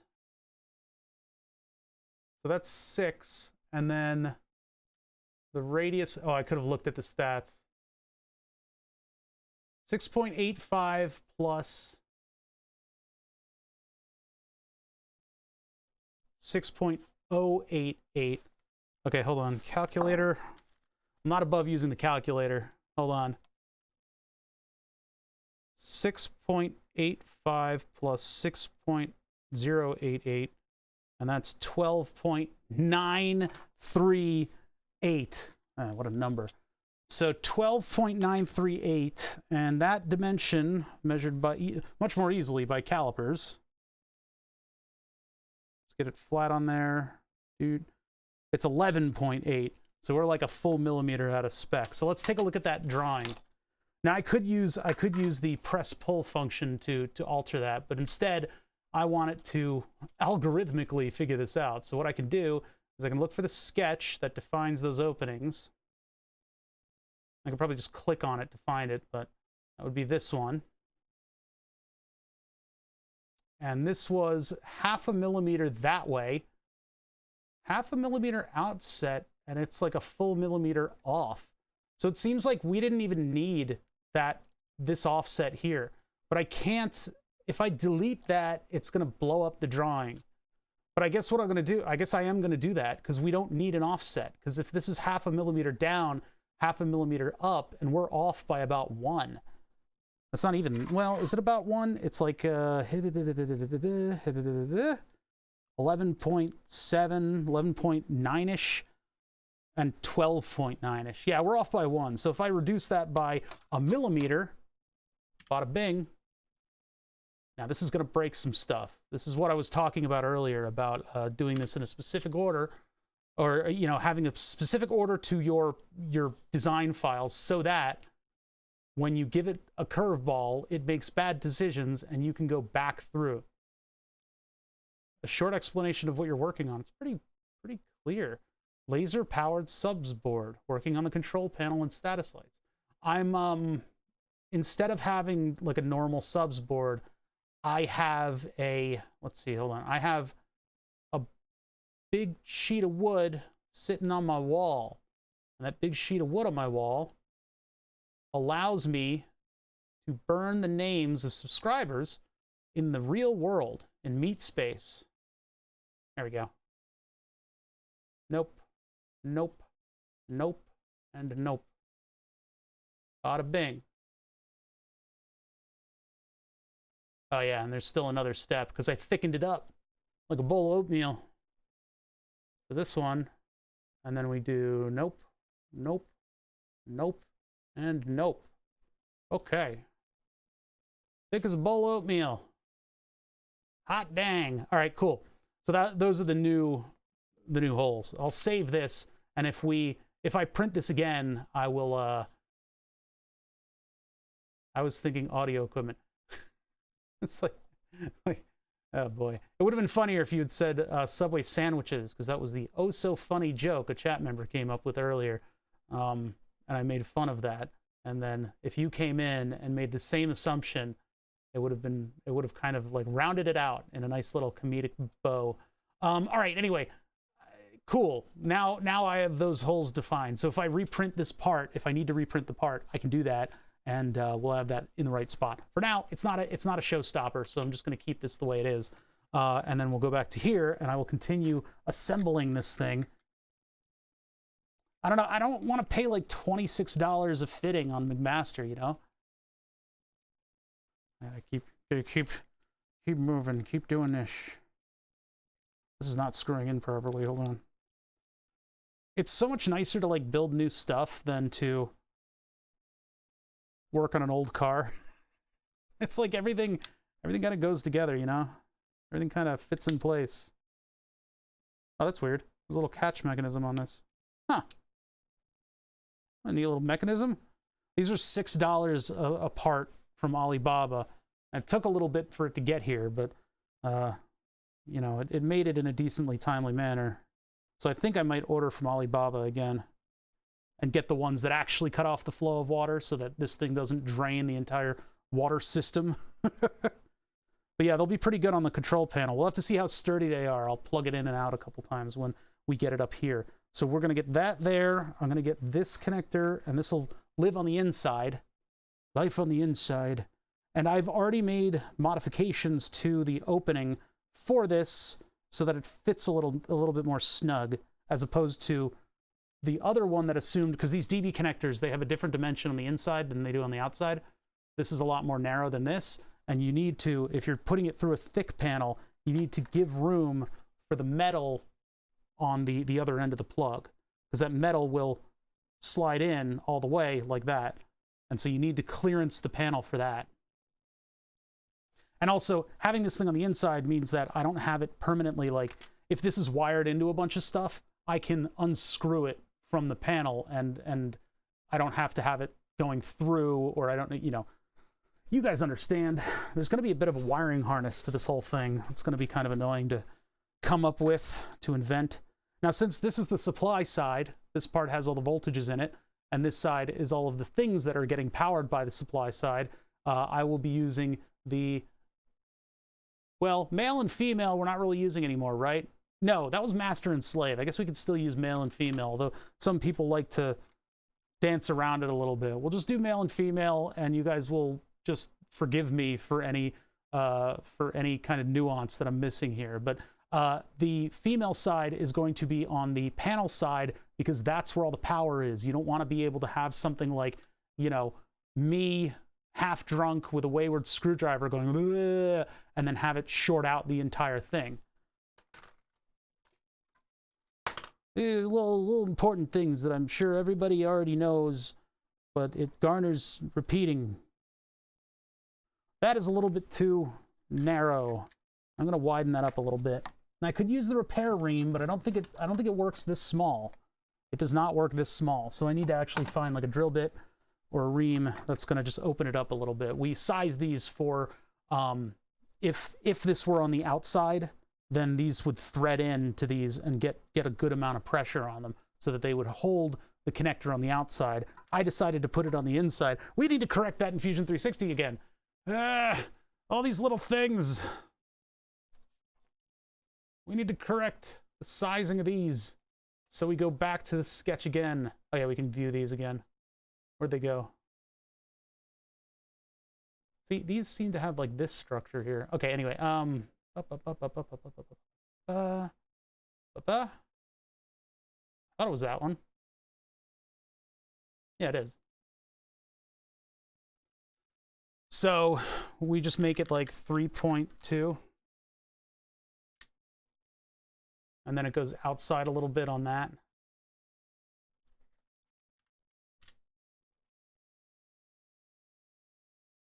And then it's going to break stuff and there's going to be a weird halo.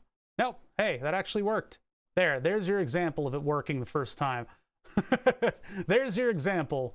I was asked earlier if it ever worked that way, where I said, like, you go back and edit the sketch, and then the software makes assumptions and hopefully gets it right. There's the only time that it's gotten it right in like a month. But, but it actually got it right. Control S. Okay, back to here, and then I read chat. Yeah, good assumption. I get it because sub is short for subscription. Yeah. I'm gonna get a lot of that today.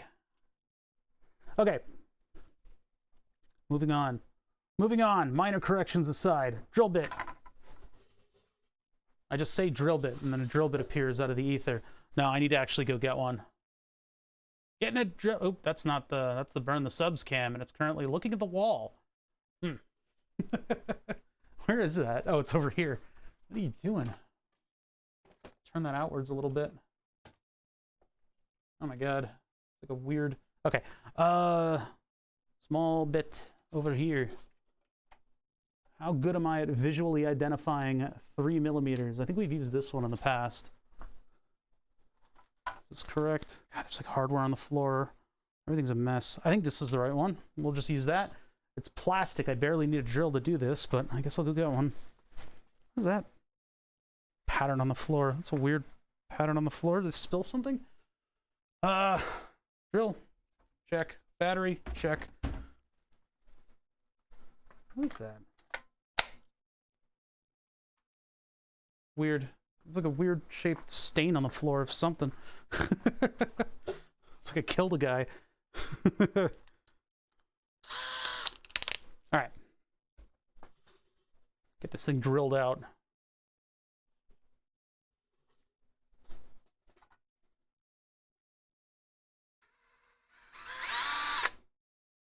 That's gonna be too large, but I guess you can't go too wrong with panel mounts. D-sub connectors and panel mounts are like peas in a pod.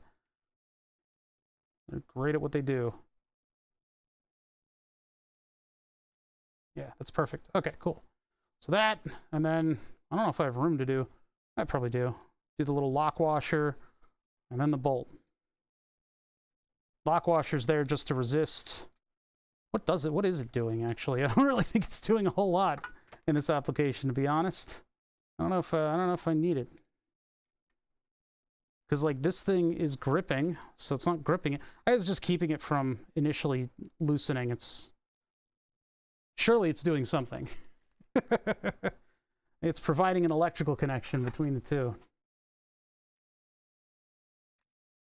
I really wish those sensor screws on my car were stainless steel, because they were like two dissimilar metals that have become one, and there was just no getting it off of there.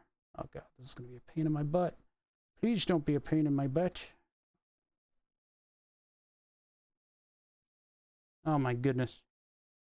God damn. I'm like stacking everything on the bolt, and then everything just falls. It just all falls off. All of it just... What if I did it this way? Hold it with the wrench, and then I can spin it. Yes, this must be the way. This will be the way to do it. Everybody's like, look at how inept he is at this. Like, surely that's why he broke his car. There's no wonder his car's all fucked up. Look at how he handles this stuff. Absolute tragedy. This needs to be a little bit centered because this hole is dimensions don't leave a lot for the imagination. It's not like I can plug the other one into it too, because it's I guess it can't move from there. If I could plug the other plug into it, but I don't think I can get away with that because it I then can't insert the hardware and screw it in place. And actually these fasteners I might not be able to use because they stick out a little too far. We'll see. I mean, the way this thing is going to be plugged in, it's going to be screwed in with screws, not thumb screws, like regular screws that need a driver in order to undo them. Just because this is not something to be casually unplugged. This is in case you move the entire control panel to the desk and need to work on it. I need to loosen this one significantly so that this thing falls into the center. God damn it, there goes the bolt. Let me go get the bolt.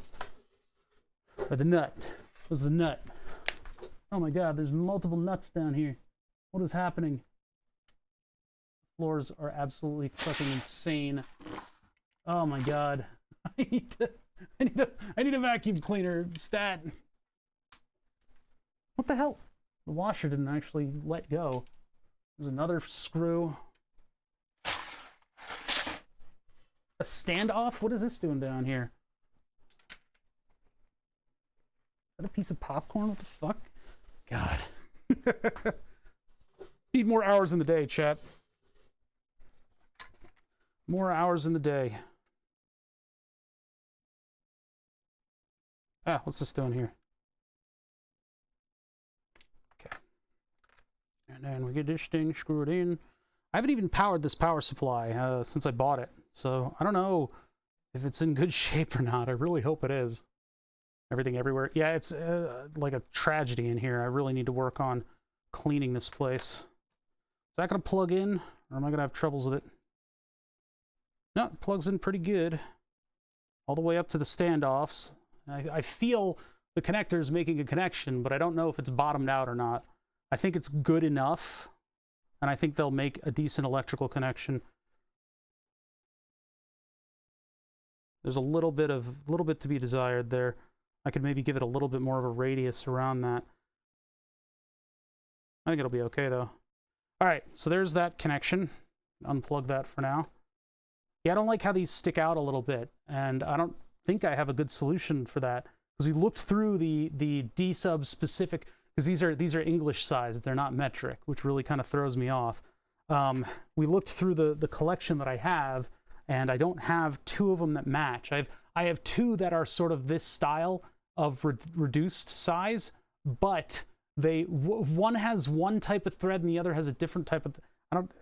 It stresses me out, man. All right, so let's get the old rails off and let's put the new rails on and then put the power supply on the new rails. We can figure out what else we need to do in order to hook everything up. Oh wait, I need to do the other side of this. That's right, we need this stuff. I believe that I bought all of the connectors that I need for this thing because both of the parts that I needed for this were rare in here for some reason. It's probably just all the projects that I've been doing that involve AC have just used up all those connectors that I keep, I had to buy some, which is embarrassing. But the packaging for them are things that I just kind of tossed towards the desk because I was busy with other stuff.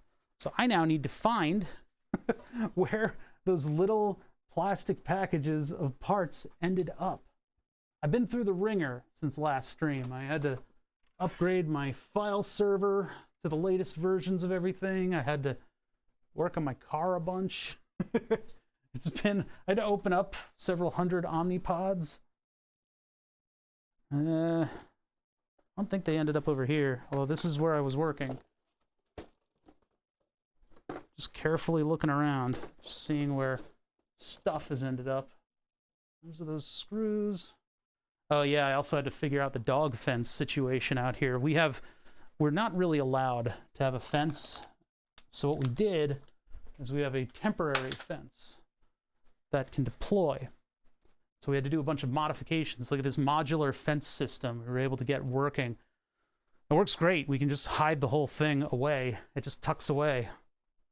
Where did those electrical, the plugs go? Where did those go? It's down here. No, that's not it. That's not it. That's not it. Would have probably ended up on the desk, to be honest. Probably would have ended up on the desk. So we've got to look over here. Bonk. There might be, here are the switches. Got those. But did I even order these? The electrical sockets. If I forgot to order them, it's just what happens. Let me check to see if I actually ordered the sockets, because I could have sworn I did, but I'm not seeing them like on the top level of anything. What are these? Those are like diodes.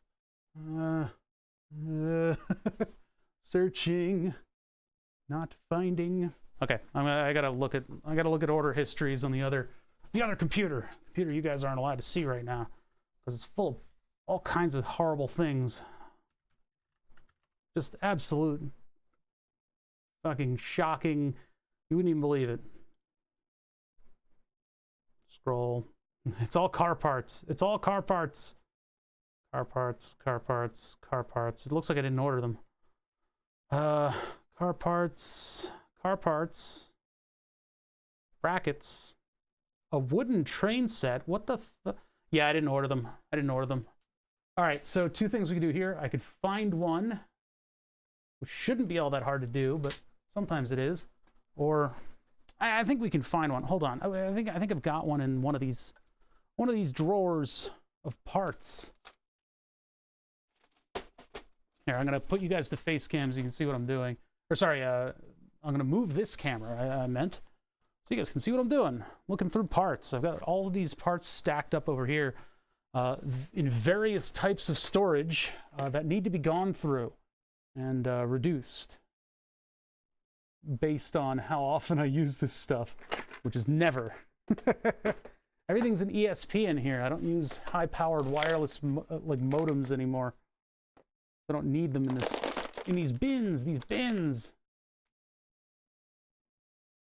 What is that stuff? God, I really need to go through these. Oh yeah, here's a bunch of 7400 series logic stuff. I bought that from an eBay auction and put it in the MakerBeam storage bin. Look at all those chips. We got to do something with 7400 series soon.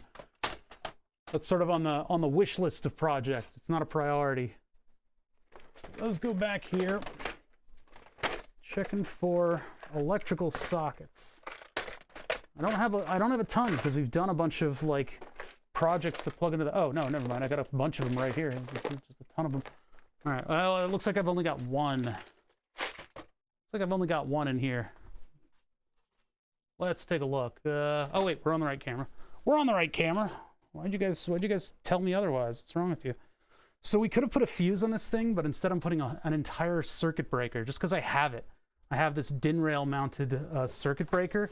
I could have put like a power monitoring thing on here, but I don't really know what the utility of that is. And it's this giant yellow DIN rail thing. So we're putting a circuit breaker on here, and this thing is, I don't even know what the stats are on it.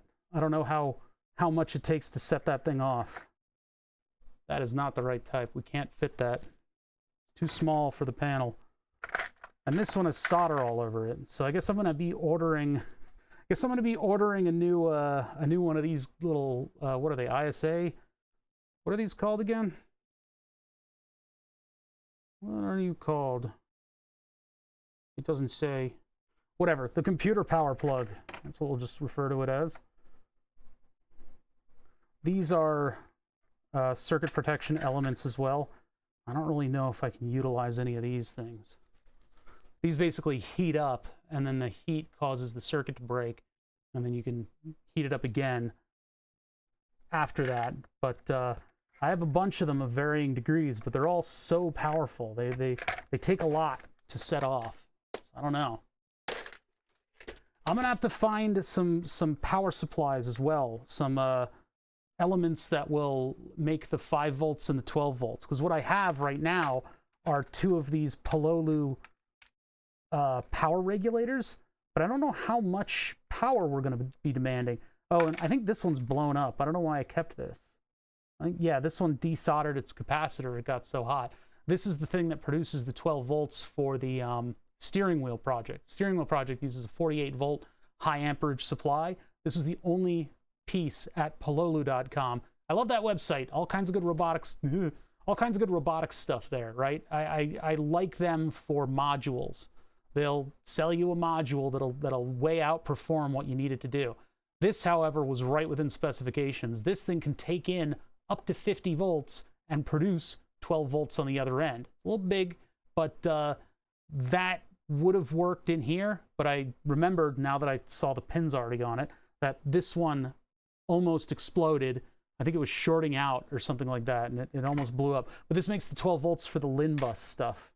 So it makes it like it's in a car, but not.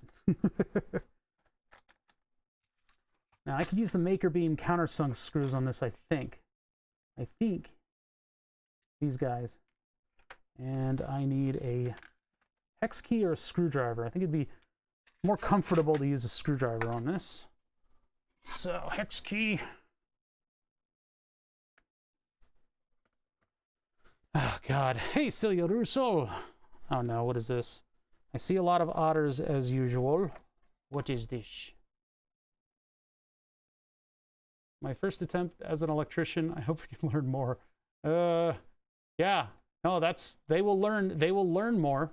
If they close up that housing and plug it in, it'll at least somewhat keep them a little bit safe from their own stupidity, and then they can go and learn what dumb thing they just did. What size is this? Okay, there we go. That's the size. That is a teaching moment. Also, probably just did that to be funny. Oh, I still have to get the left-handed power cable. Did we make these too small? I think I did. Yeah, I made the openings too small. But if I use that drill, if I use that drill bit, it's going to be too wide. Because I'm not going to put a nut on the other end. That can just be held into the plastic. Dumb ways to die. You won't die from that. At least not unless, you know, the stars align against you. No, no, no. What that'll do is it will make a very large spark, and the circuit breaker should, well, that's a British plug, so who the hell knows what kind of weird colonial layout, not colonial, weird magisterial layout they have on their electrical systems. Is this dog hair? Why is there a huge cluster of dog hair on my bench? Oh my God. My life is falling apart, chat. Okay, we need a slightly larger hole on these. The drill I put to the side. Here's a drill, exhibit A. And then this is way too wide. So I need to go inside of the threads of this. So much smaller hole there. I don't want to alter the, I'm going to alter the part in 360. Before I forget about it, before I forget about it, I'm going to alter the part in 360.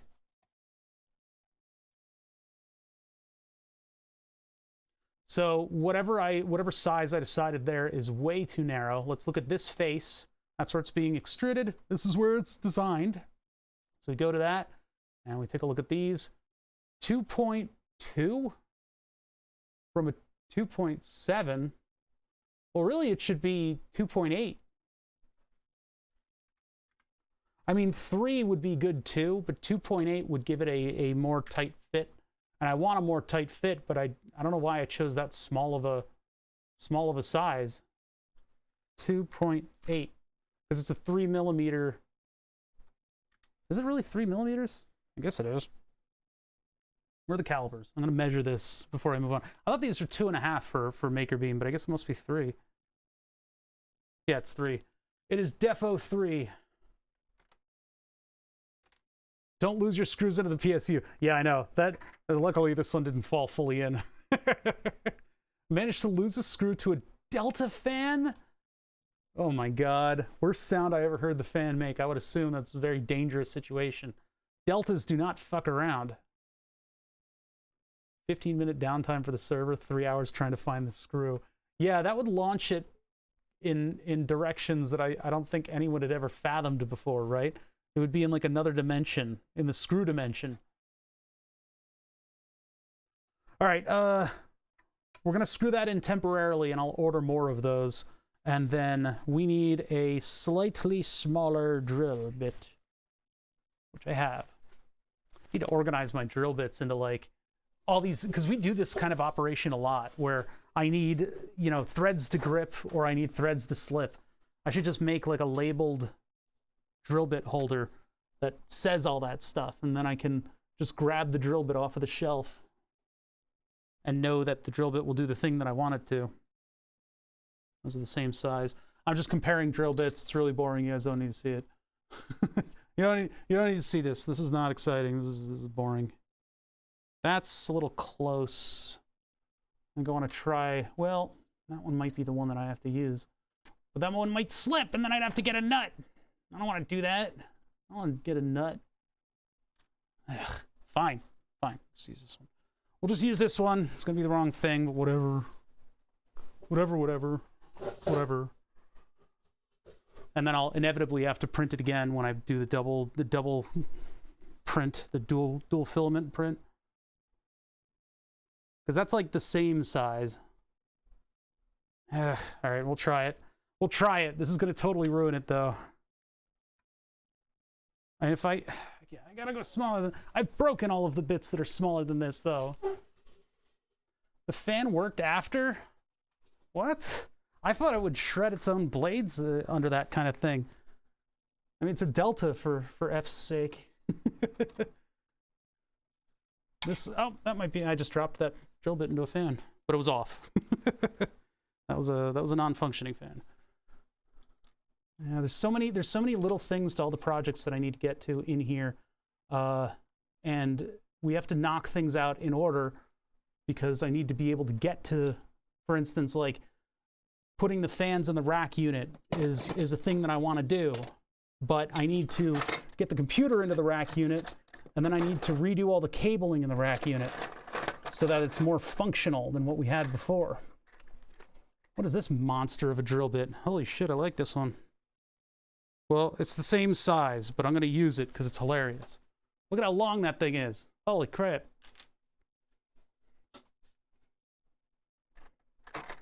I'm still looking to see if I have something in between these sizes. I think I do. It's just not out. It's not out at the moment, which is what I need it to be.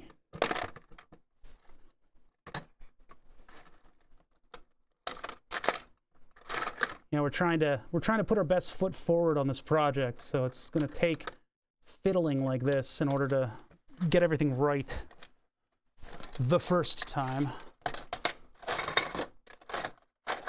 Ugh. Okay, I lost the bit that I was trying to fish out.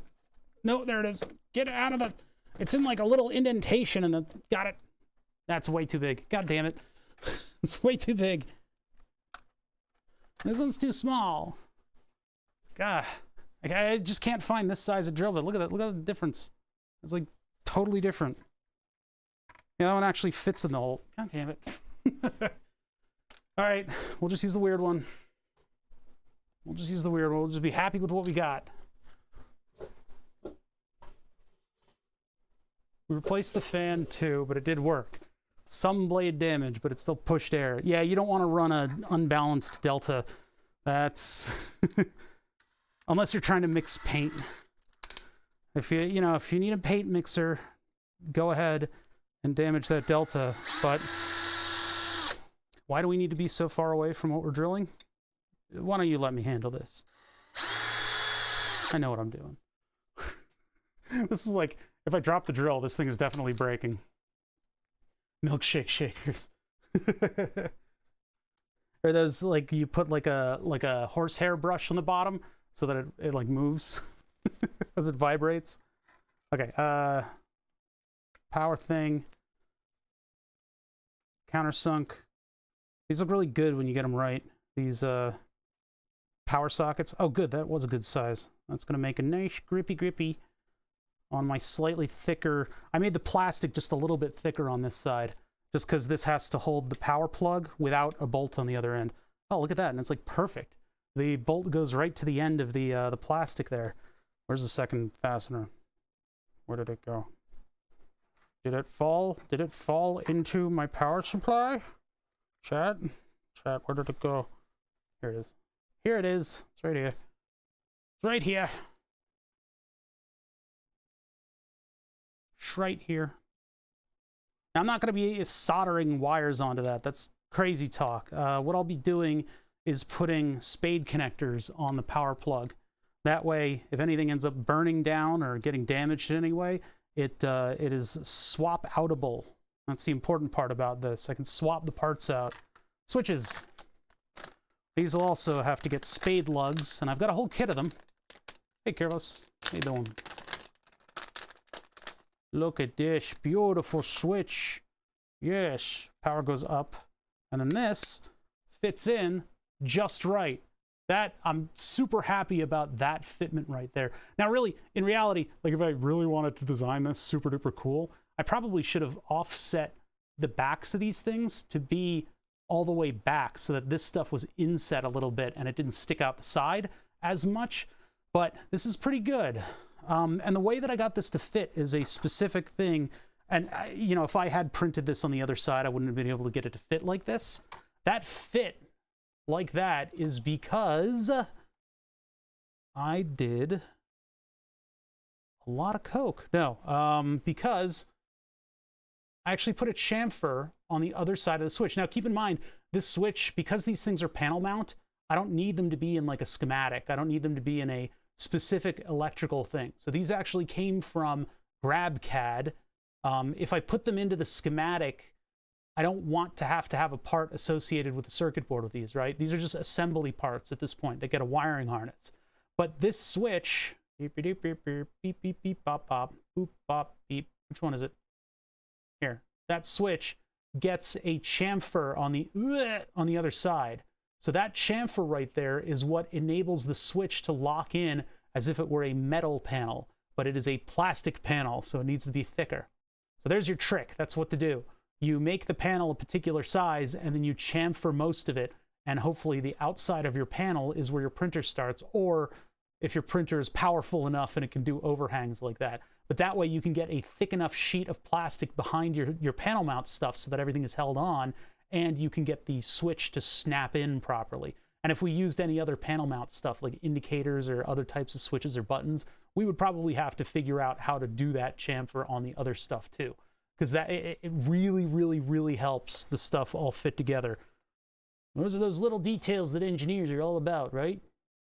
I ain't no mechanical engineer, but I know a chamfer when I see him. Yeah, I wanted to do a pressure fit for these, but they get a bolt on the other side just because I want the connector to be inside so that if I have to disconnect this, I can remove this panel, basically, is what I'm saying. Okay, so those are our two ends for the power supply rails. So let's get these on and see what they're like. I got to order new ones of these. I got to order new ones of these. So that's two parts that I need to order. Okay, now these are the same thickness that they were before, which is not all that, it's not a lot. It's not a lot. Yeah, I'm liking the look of this so far. I'm liking the look. I decided to go with the pattern that's on the bottom of the bed, and it looks like this part of my printer is lifted a little bit compared to this part. This is I believe the back, and this is the front. So you can see the crisscrosses, the filament becomes thinner over here, which means that the print head was a little higher up. But all right, let's get this stuff mounted. So in order to do that, I take this thing here, you put this back over there, and then I grab, not that one, I grab this one. This one came with a maker beam, so I think I got like 2 of these. And then we can just release the old ones that were printed in iterative gray, the print color that I use when I'm iteratively designing parts and I know I'm gonna have to print stuff over and over again. Now, I could put another couple feet on this thing if I really needed to. Hey, what is that? There's just like one bolt that's, I probably should have put one there, huh? Well, whatever. Boom, leg shot. Hey, boom, leg shot. How you doing? Look at how strong these are. Here's your what is it? Finite element analysis FEA problem. There you go. Give me some stats. 5 months of Prime from Boom Leg Shot. By the way, if you guys have an Amazon Prime sub, well, no, if you have Amazon Prime, did you know, and yeah, you did, that you have a free subscription to a streamer of your choice? So if you feel like tossing your favorite streamer a little something, something for their efforts, maybe you like their emotes, you can use that Twitch Prime. It reminds you within Twitch, but it doesn't auto-renew. So, yeah. So, yeah. Anyway, what's that, Kylie? What board is going to be in the controller? Oh, you can see it. It's right there. So there's a Pi and a SKR Mini, BTT SKR Mini E3 version 2. I'd fail immediately in FEA. Yeah, I've always been told if somebody mentions FEA, you just run. I'm not a mechanical engineer, so luckily nobody's after me to do finite element analysis, but man alive, it did not look fun. Like all my friends who have done it as like an intern job, they're like, yeah, it's not good. But I guess, you know, that's what engineers are for, to do those jobs that people don't want to do. Jobs that need doing. Do job, do tough job. Truck, buy truck. It's my parody of truck ads. Oh wait, no, I needed both of those. Damn it. Why am I dumb, chat? Love the SKR boards, they're so versatile. This is the only one that I've ever had. Or no, yeah. The only SKR. I think my printer currently is a slightly different board on it. It might be an SKR though, to be honest. It's just not the Mini. Didn't have enough pinouts of the Mini. Ugh. There's certain things that like aren't featured on it that I needed for my main printer. Can't help that you hate ads. You're not alone in that. Certainly not. I just like parodying truck commercials. Get a truck. You're tough. You do job. Do you need to move corrugated culvert tubing that doesn't actually weigh a lot, but makes our truck look like it can haul everything? You need a new truck. Are these also too small? Are you kidding me? You son of a bitch. I don't remember drilling out the other ones. All right. Well, let me go get drill bit number 7,000. Commodore 64 subbed for 4 months. Hell yeah, brother. Thank you so much for subbing. Ender 5 Plus, SKR 1.4. Used, as you mentioned, the features were good. Yeah, there's some good stuff. They're using the modern trinamic drivers and all that good stuff. You can get away with a lot. All right, in the tradition of this, I'm going to continue to use an absolutely obscenely long drill bit for no reason in particular. And then and again, as is tradition, right before I drill the hole, I'm going to go and modify the part again. I don't know why those are such a tight fit. Are they thicker? No, oh, well, they are a little bit thicker, aren't they? They thickened them up. It definitely was an upgrade over the default board. Yeah. Drive each Z motor separately.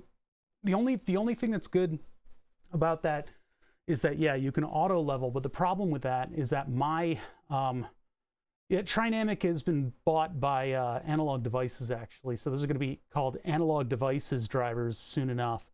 Oh, well. Trinamic is a great company. They were a German motor.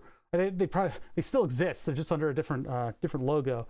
But German operation that was doing motor controls. And so when you have a stepper motor and you have it move its 0.8 of a degree, on a traditional setup, you have 4 wires coming out of that stepper motor, and you activate the 4 coils differently in order to get it to move 0.8 of a degree. If you do that normally with solid state switching elements, it just immediately throws it to the next position, and it kind of, you know, rattles and vibrates, and it just goes bam, bam, bam, bam, bam from thing to thing to thing. When you do that, your motors make those classical sort of sci-fi motor noise. It makes all that kind of noise, and get the different motors in different positions with different resonant components attached to them that will make different sounds. So when you do a circle, it sounds weird and crazy, and it's very annoying to exist in the same room with a 3D printer, because and you're like, shut the fuck up. So what Trinamic has developed is a chip that does very, very cool. It basically, instead of just hammering away at that voltage, it will ease it into the next step with PWM. And it's just silent. It just shuts the motors up. They do their job. If they need to move quickly, they will do the slightly louder things. So like when I'm listening to the printer, if something needs to move quickly, it'll suddenly go meow, and then that's it. That's the only noise that it makes. Not sine wave like. I think it's a PWM step into the thing. I don't know. I could be wrong about that, and you know, maybe they have a couple different methods to do it too. But they did that, and then they also have sensing elements on the motor that can tell when it's taking too much current. So it's not actually, it can tell when the motor stalls because you've got the stator and the rotor, and when the rotor is stationary, there's different behavior. And so it's able to sense that work's not getting done, and it can set up a flag for that. It can set a pin to high. So if you're monitoring that pin while your printer's moving around and it like punches into me and tries to like murder me, then it'll stop and it'll say emergency stop has occurred. In addition to that, it can actually go into the corner of the printer and just hit up against the end stops and tell that it's done that, and then say, this is my 0 position, which is what we're going to do.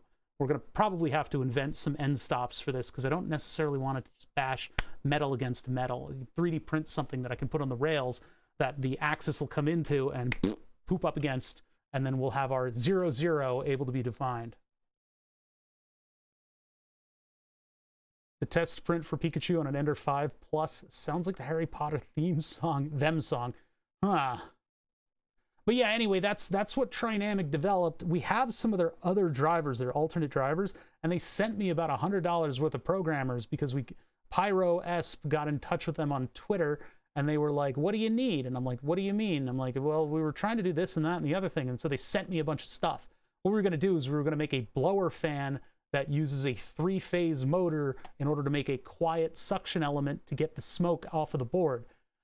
Then I decided that I didn't need a CPAP machine anymore, because it was always on the lowest setting, and I'm losing weight anyway, so hopefully I won't, hopefully my sleep will figure itself out. We took that apart because it was discontinued. They put foam inside of some elements of the CPAP machine. This is Philips doing this for some reason. They put foam in some of the air passageways, and like anybody who's worked on old cars knows what happens to foam over time.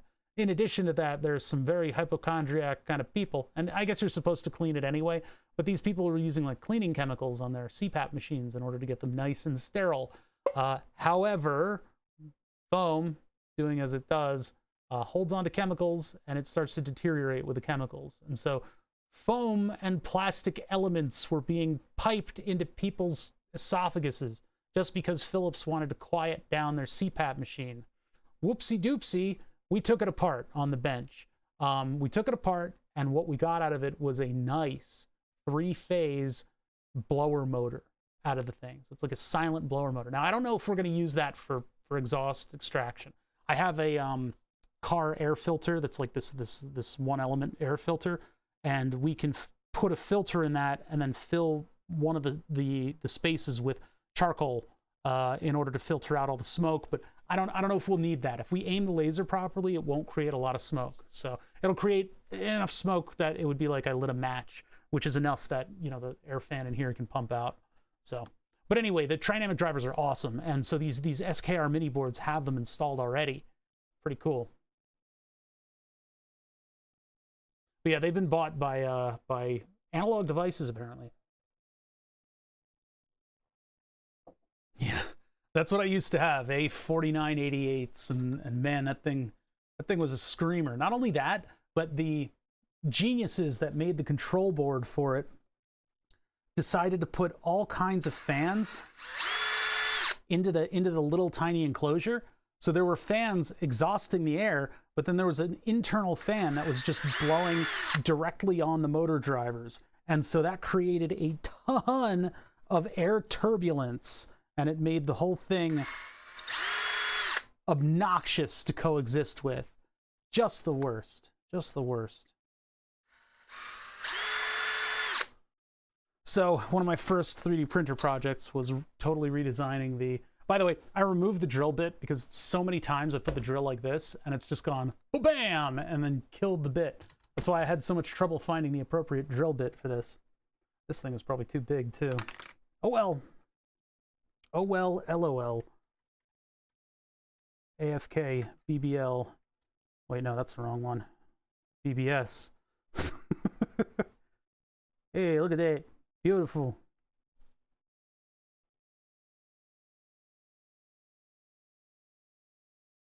Lot has my head burning. What?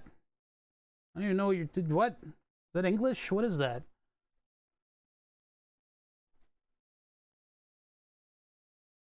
Yeah, magic smoke is a different type of smoke. It's a totally different type of smoke. Technically, I could probably use a washer on these, but we'll go washerless. I think it'll be okay. Oh, Internet of Things. You capitalize the I and it looks just like a fucking L. This is a problem that we have with fonts. I hope we're not gonna have a problem. You and me. Yeah, IoT is frustrating. I need to lock down some of the addresses in here for IoT because I'm still missing a couple of the Tasmota components. Everything's a little clunky when coming up from a power outage. Not only that, but I got a new router. Luckily, I was able to transfer all the settings over, so that was a little less painful. There are some features on that router that I need to play with. For instance, it's able to do some crazy shit with RF and 4 antennae, but we had to actually 3D print components that would allow me to put SMA connectors on this thing. Apparently, there's like a $300 premium to get SMA connectors on your router. They have sort of like permanently embedded antennae. So I was like, first thing I did was fuck this, and so I bought a kit of 4 SMA to surface mount RF connector adapters. We printed a thing in order to make sure that they can screw in properly, and now it's sitting in the rack with 4 antennae on top of the rack, because otherwise, you know, the 4 antennae would be completely surrounded by metal, which would not work. It would not be good. So now I get a signal everywhere. I'm so happy with that upgrade. That was a good upgrade.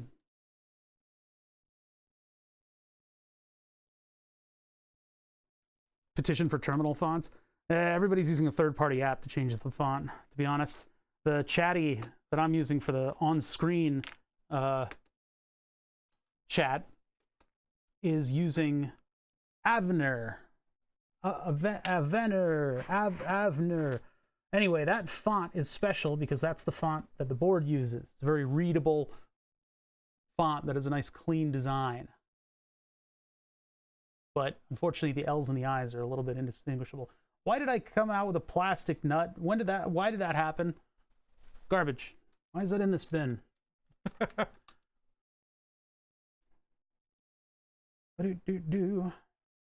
is looking good. I wonder if I should do the this stuff in black. Well, what I need to do is I'm not going to redesign this panel. I'm going to redesign the 4 feet. But I need to find and I've been complaining about this for some time now. I need to find the clasps that I bought, because I didn't think I was going to use them, and then I did, and then I didn't. I could have gotten rid of them, or they could have made their way into some other bin or some other location. Never follow Oh Bother to a second location. But if I can find those, then I can have a system of clasping this thing in. I think that'll look pretty cool. I think it'll work pretty cool too, because it won't drop my glass when I'm working with it. These I'll probably have to reprint in black, because it'll look better in black. We'll sort of understate a lot of the elements of this thing. Ooh, look at this. Nice and clean. And we have only a little tiny bit of room here. Oh, no, that pushed it down a little bit, didn't it? Yep. Didn't think of that one, did you? Bother. You big dumb. You big dumb. You gotta be a big dumb. Technically, I could have put the circuit breaker sticking out of the side. What would that take? I mean, it's like kind of a big thing, but if I do that, then, well, I would have to rearrange these. So power up here, input down, and then this here. But then I would need to come up with a way to mount that DIN rail carrier. Also, we don't have a lot of room with this stuff right here. It would be nice to have the circuit breaker element sticking out of the side. I wonder if we could change this design a little bit in order to accommodate that. Because, yeah, it's the terminal is pushing this whole thing down. And I would need to access both sides of this thing anyway. So it'd be, what, move this. Here, give you guys a little closer look. Yeah, BTTV is also how some of... Whoa! Also how some people are seeing some of these other emotes. So if you'll see some people talking and they'll use an emote that ends up in here, on your chat, it might just be text. But there's FFZ and BTTV are the two plugins that we run on this show, and most other Twitch chats do that. There's another one too, but I'm just not interested in working with it. I'm just not there. I'm just not there. Move this down. Move this up to the other location, even though this is going to be directly in this circuit. So this thing will have to take a pretty substantial, like 7 amps at 120 volts. This thing doesn't look like it has big terminals. What can this thing do? 6 amp at 250, 10 amps at 120. Okay, so this is within specifications. Yeah, 7 amps at 120. Cool. Yeah, if that looks like text, then you should get to the extensions. Okay, we will work on this side of the control panel right now, but first I just want to put this up because I finally got the bolts for it. Those will have to go somewhere. I don't know where I'm going to put those. I had to buy a pack of like just a buttload of them because I didn't want to get something that was too long.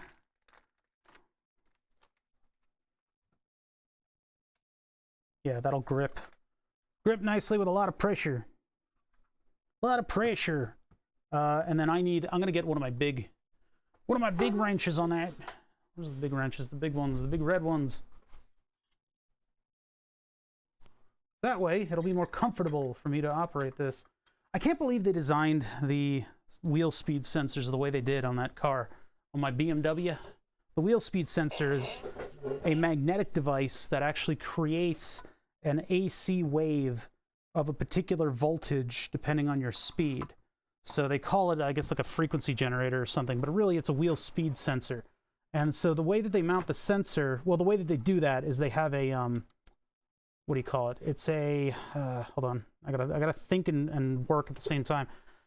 They have a cog wheel. It's basically just like a square wave of metal that is around the spinning element of the wheel.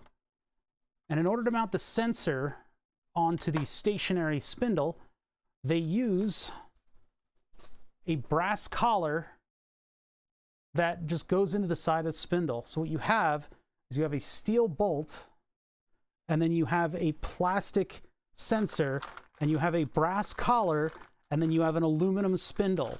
So you have all these dissimilar metals, and that brass collar and the bolt that goes through it don't fit very precisely. So you have this nice little cavity for water to get into and stay, because they're facing almost vertically. There's no drainage going on there. They needed to put like a little cut in it or something, just something.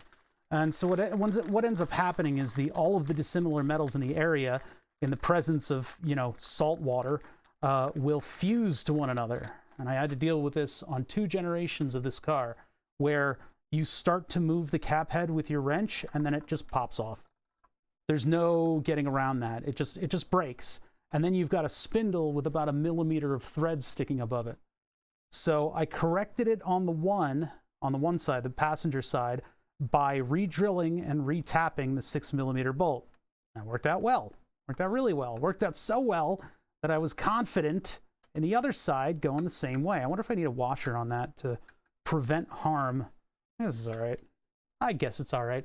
So anyway, I thought it was going to go super well on the other side, right? Because the first side was stressful, but it did its thing. I even tried to use one of those hammer. It's like a device that loosens a bolt when you hammer it, because you smash up against it and it'll twist and influence the bottom piece to twist in the same way, which is good for something like that, because then it's pushing down on the bolt and that helps to keep it from shearing as easily. So it impacts it down, which puts a shock force into it and hopefully works it free as it tries to undo it in such a way as to not break the bolt. Well, unfortunately, that didn't work out. That did not work out. It blatantly, well, it didn't do anything. All it did is tire me out. And then I put a wrench on it and it just popped it off. So I was so confident in doing the other one that this one, the drill bit ended up walking to the side, and I put a diagram of it in the Discord, but the drill bit ended up walking to the side. Now, luckily, that brass collar and 6 millimeter bolt had enough wiggle room that my mistakenly walked over. And when I mean walked, the drill bit wasn't crooked, right? It was always vertical. It just went yoop and machined itself a little trough to the side.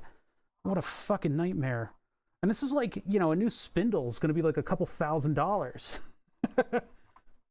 Unless I go to a junkyard and they feel very charitable that day, which is probably, I need to get to know where my junkyards are, because those are probably my best resource with this car. Anyway, it turns out just the ruined hole was good enough to tap and get a bolt into. I was able to get a long bolt into it. But, oh God, what a stress fucking nightmare that was. I don't want to have any repeats of that situation here. I don't remember why I was talking about that. I think I'm just filling airspace. Why is this not screwing in? Why are you not doing this? It's just having trouble finding its footing. I think this is this flush? I think it's flush in the diagram, in the drawing. Ah! I can persuade it a little bit. That's probably too big.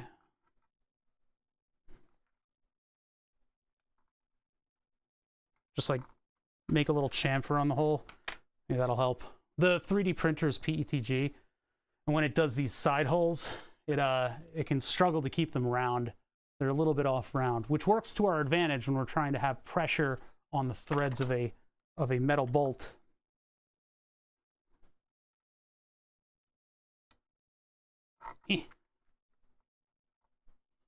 Progress has been slow on this thing. I've had a lot of stuff going on in the background. Not limited to my friggin' car trying to kill me by deactivating ABS. Again, I think I have a ghost. I think I'm haunted, chat. I think I am actually haunted, because every car that I've had has had trouble with the ABS system. Is this even down here? Should be.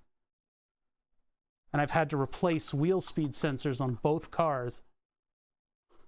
And it's gone the same way on both of them, only on the other one, it was the front spindle that broke the bolt, and I was able to disassemble the spindle and bring it over here. No, did I not? I was going to fully disassemble it and then bring it into the machine shop. I need to lay this down. This thing needs to lay down for this. All the gravity force on this thing is making it tough for me to attach. Yeah, I had to take the whole spindle apart and bring it in here and use the milling machine on it, I think. But that was the plan, and then I think I did it in place anyway. I just used the hand drill. Anti-bother system. I don't know, man. It's definitely ghosts, though. You know, I don't know what I know, but I know what I don't know, and that's those ghosts. And ghosts haunting my projects have decided to disable my ABS as much as possible. Cause me all kinds of ruckus. Because when I put in the new sensors, one of them was a DOA. Yeah, look at how chewed up that hole is. Look at that, it's disgusting. Disgusting. I screwed it up. I messed up, man. I messed it up. It's real messed up, man. It's real messed up. You don't want to see this. You want to see anything like this. I should probably loosen these up on the rails so that they can move a little bit. I don't think the rails are exactly even. So I'm going to loosen them up. It's like a quarter turn so they can slide. I don't really need it to slide. Well, that one can slide. All right. Try again. Plomp. Yeah, I think I do want to have the circuit breaker visible from the outside, which is a little weird because it's not exactly panel mount, but that just means that I'll put another piece of rail inside here, and that'll have a little DIN adapter on it. And then I'll have an opening on the outside of the panel that will show the circuit breaker, so I don't have to get behind this. There's no backing on this stuff because it's against the wall. The wall is the backing for this whole thing. I could put another sheet of MDF on it, like the corrugated plastic poster board that I have, but I don't think that's really strictly necessary. All right, so I'm going to put these most of the way in. Ah! What's wrong one? Looks like these probably do need washers. There's a little damage done by it. Did I get the width wrong? Is that what's going on here? That could actually be what's wrong. But I got the width of the hole-to-hole width wrong. But these went in just fine, so maybe not. Oh, I have a glass on the end of the table here that's threatening to fall. Come on, where is it? Really should, yeah, I should chamfer these. I should probably put a little chamfery doodle on these so that they can find their threads more easily. And then one more short one.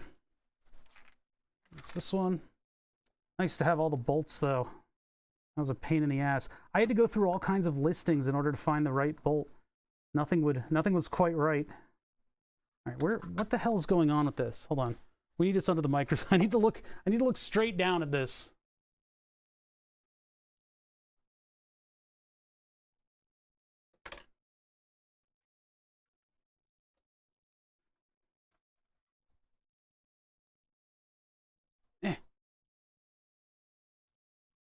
Oh, there's not enough light.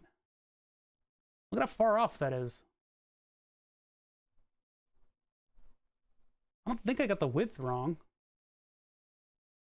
Where is that hole? It's like way... Okay, so this needs to go like this, but I've got the other bolt in. The other bolt fits just fine. There's a lot of wiggle room, though. Is that over it? That might be over it. Try that. Talk about what you did to your car. Put the picture I posted in Discord on the screen.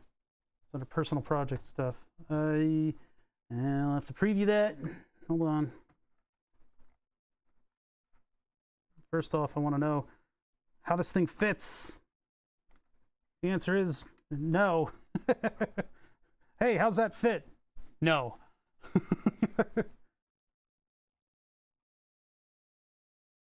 No, I don't think it does. There it is. Found it. You can feel it biting. Bite in. Come on, buddy.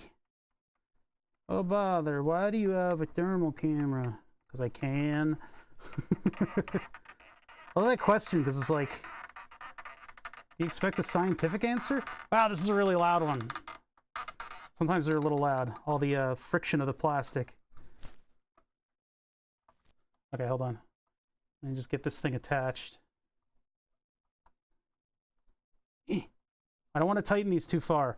Basically, you go until you feel the amount of torque change suddenly, and then you give it a little bit past that, but not much, because you can strip out the plastic.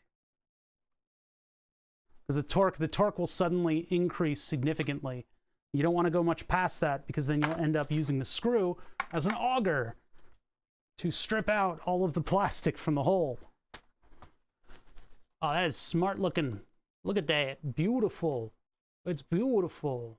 Now we should probably put something over these massive contacts, and we'll figure that out later.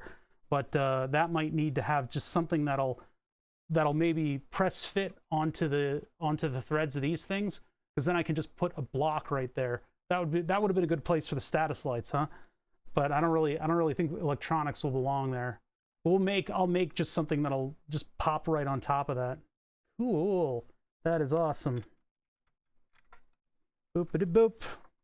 So let's say I want to move this thing out of here. So I want to unplug these guys, or plug it in like that, and like that. Pretty good. Unplug it. Unplug it. Good, good, good. Oh, and these need to be tightened.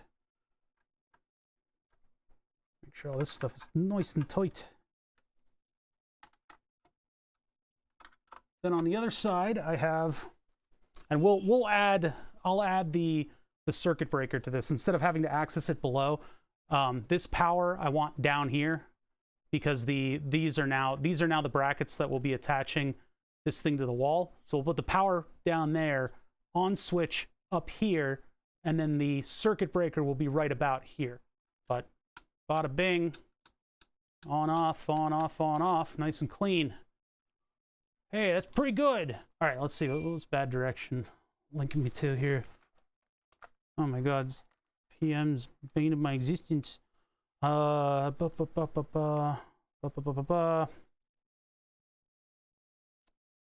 would be here. Sorry, I'm being a grandpa with this stuff. Huh?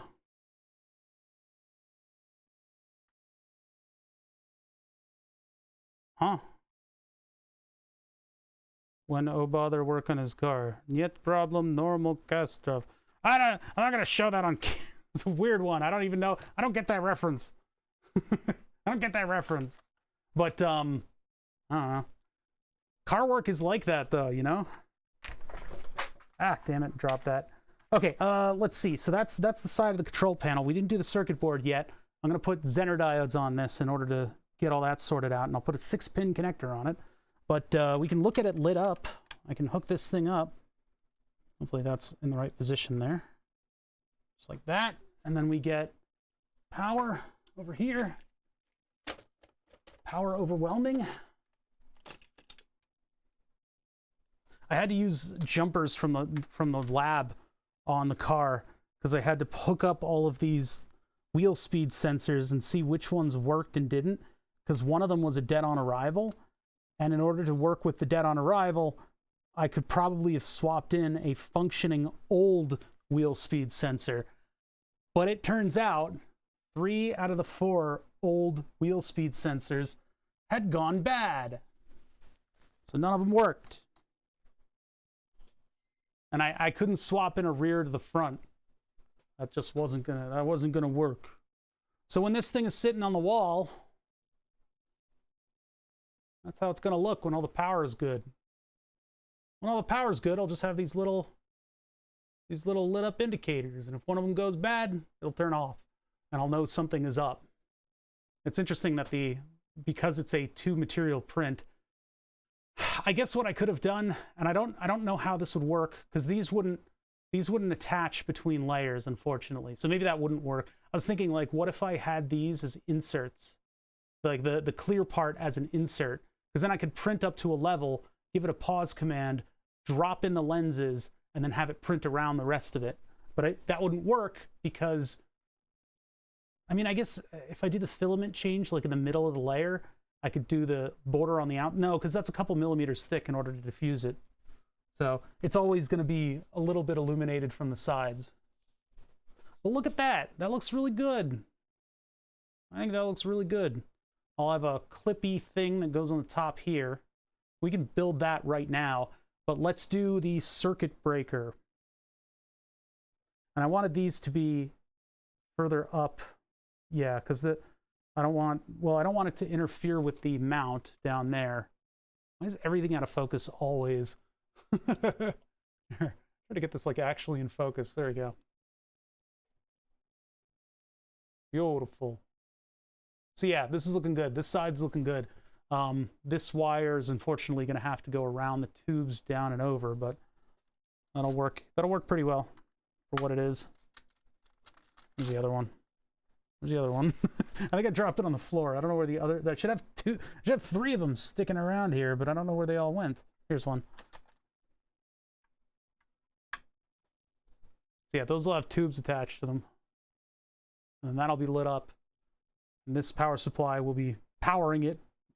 We'll have to figure that one out. This needs to be 4 holes going up, and then a box around it with gaps, big gaps for this stuff. And I can plan around that because I've got all the stuff in CAD. And yeah, okay, cool. So let's get to work. Let's get to work on the CAD stuff. Because yeah, that's pretty good. It's almost there. Let's turn this back on. Yeah, I'm gonna have to print everything again, aren't I? Not this side. This side doesn't need to be reprinted. It's this side that needs to be reprinted. Okay, so get to work. Get to work. Back to AutoCAD.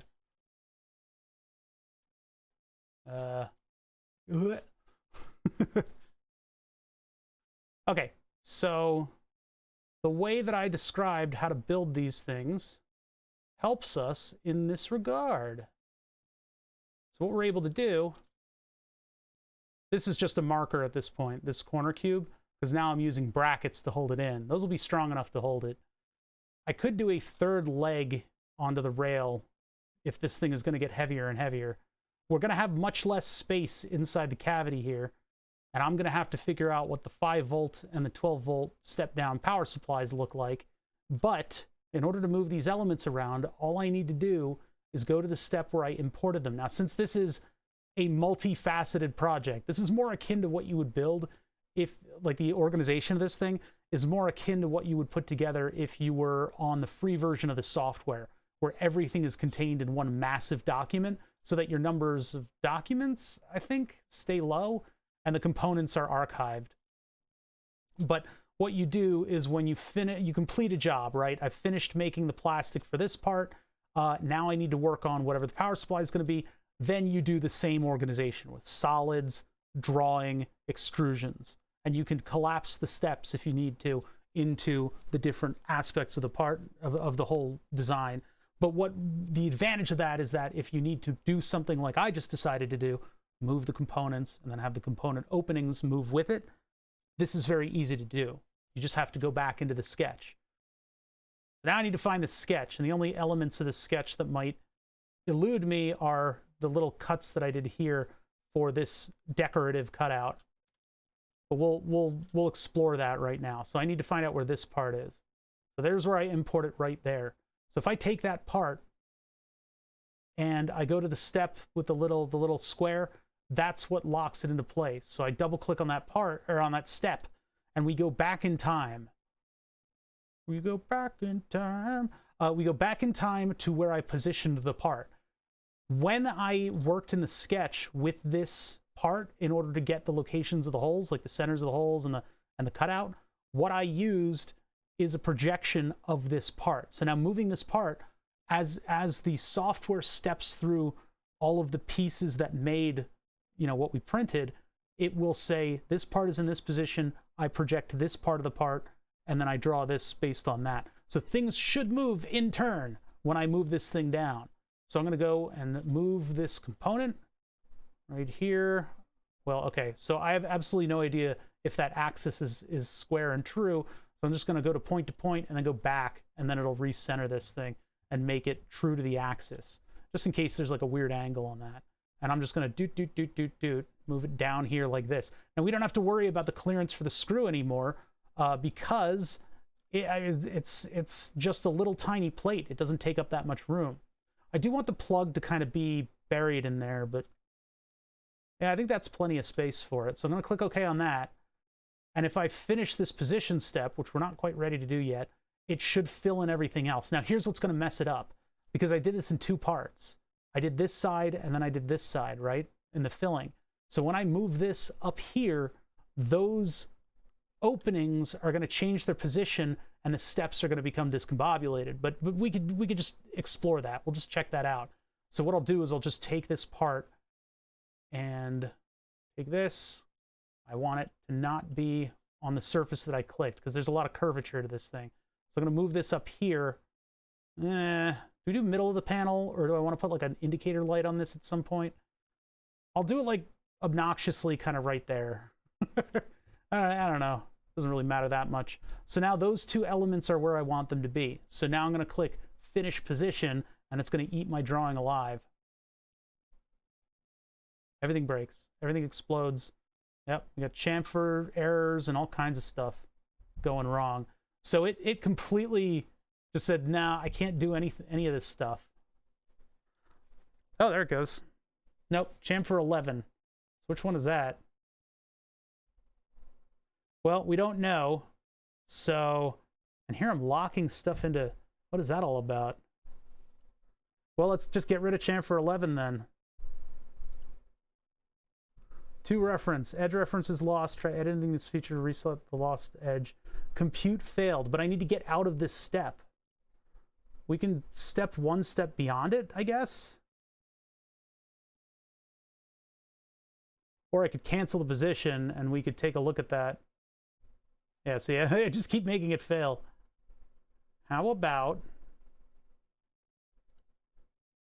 okay, all right. This is new. Usually it lets me work with this, but... All right, so I'm gonna Control Z it, and at least we know. So if I finish it here, it might be okay. Yeah, so that one's okay. So the chamfers that I chose for the two sides of this were on this piece, not this piece, and that's what's getting confused. So chamfer 11 is 2 millimeter, so we'll delete it,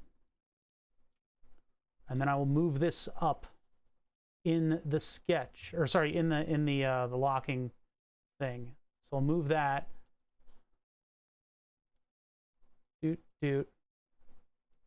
We'll just put that wherever. It really is kind of a wherever kind of thing. Put it like somewhere towards the middle of the panel. Click OK. Finish position. Yeah, where's your chamfer 11 now? That's right. So now I'm going to unview the switch. What is this one for? Oh, that's just for the D sub. That doesn't matter. I'll rewind time anyway to here. So now what I need to do, now the D sub's on the outside. Dun, dun, dun. Okay, so over here, I just need to chamfer the edges of this thing. Oh, calm yourself. It's fine. Oh yeah, I didn't put the cutout on the right thing, huh? So where do we make the cutout for that? So that is locked in here. Sketch on there, sketch on there, sketch on there, sketch on there. I think that might be the sketch for this side. No, I think so. Yeah, I think it is actually. Unless it's that. There it is. Oh dear God, forgot about these things. We left these in. Are those on a different sketch though? I thought they were on a different sketch. I guess not. Oh God, I'm gonna delete them all individually. To make life a little easier. This is a test we did with the bubble, the Voronoi, whatever. And I left all that stuff in, but it's so many openings that Fusion is like really annoyed with it. But what I can do is just get rid of these things, just so they're out of the way. We might use, I kind of want to use Voronoi on the PC, the rack mount PC, because it makes kind of a neat looking grill. But for this project, we're not going to use them because the printer is a little bit less favorable of them. We did a print of these, and it was a little sloppy. It was okay. But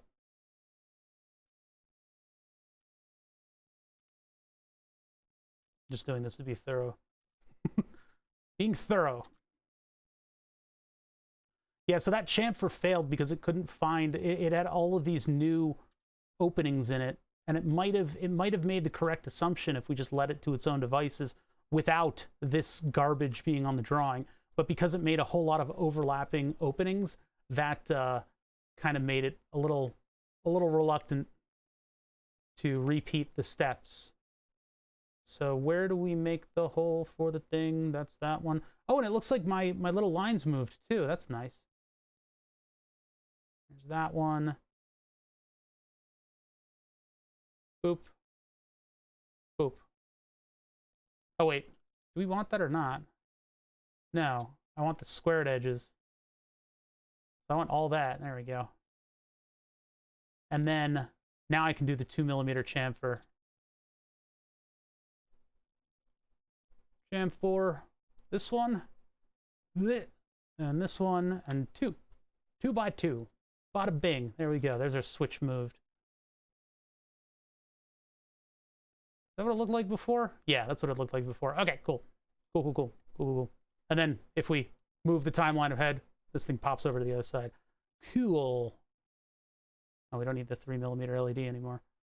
We need a rocker switch, not the LED. We're not using that anymore. We're using surface mounts. Okay. All right, we moved that stuff. Now I need to plan for this big mofo to basically sit right behind that panel. And I don't know how I would do maintenance on this thing. It's not exactly a panel mount. I mean, does that exist? The thing is, like, I have this breaker, and it's a really nice piece of equipment. That's why I kind of want to put it in there. Where's my browser? My Bower. I'll just look it up quickly. Panel mount circuit breaker.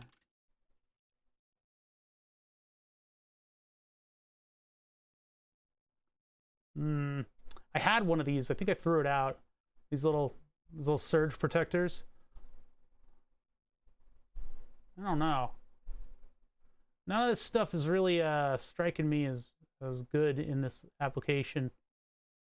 I gotta think about what it's like. I mean, I guess this would probably be like the closest thing that I could get. I'm not gonna buy it though. Kyle Wee! Hey, how's it going? Been a while. 29 months on a 26-month streak. Hey, thank you very much. Thank you very, very much. Oh, that's a cool one. Bus Man. Bus McRib. Merkub. 200 amps. That's a that's a lot of amps. Actually, we should look up the specs of the one that I have before we integrate it with the rest of this stuff. Let me take a look here. What do we have? What even is this thing? I have like one of these. I have other ones in like the brew controller where it's actually switching lots of current to stuff, but okay. What the heck is this thing? This is a DIN rail mounted circuit breaker. DIN rails are not incredibly concerned with the amount of space that they take up. They're meant for like a control box application. So we're at 120 volt. God, my eyes. Hold on. We're at 120 volt on this thing, right? IC 6047. ICU KA. 1124 kilovolts. UMax. Supply protector. 277 volts AC. 10 kiloamps. Wait a minute. 48 volt DC. 10 kiloamp again. Rockwell Automation. That was made in Bulgaria. I don't know what any of this stuff means. It's like KA. How many amps are you, man? We're gonna look it up. Rockwell Automation 1492-SB. Alan Bradley. Rockwell Automation. Oh, I guess they were the same thing. Is that, yeah. Well, C3A, yeah, I would assume, but let's just look it up. Alan Bradley 1492 SP. Alan Bradley.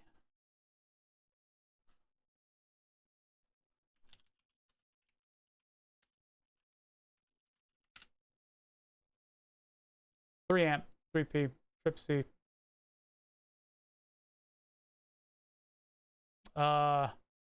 Circuit breaker, miniature. That doesn't look very miniature. That doesn't look like the same thing. 3 pole. Did I look at the right one? I think maybe that's the problem. Was it SP or S something else? Oops. SP.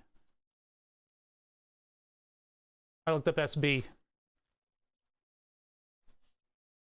SP. Rockwell Automation Catalog. Yeah, look at these. This is great. These things look dumb. Maybe I should do something else. Broad portfolio of pole variants. Current ratings and trip curves to match the appropriate level of protection for your application. They may be used with UL 508 listed bus bars for convenience and parallel assembly.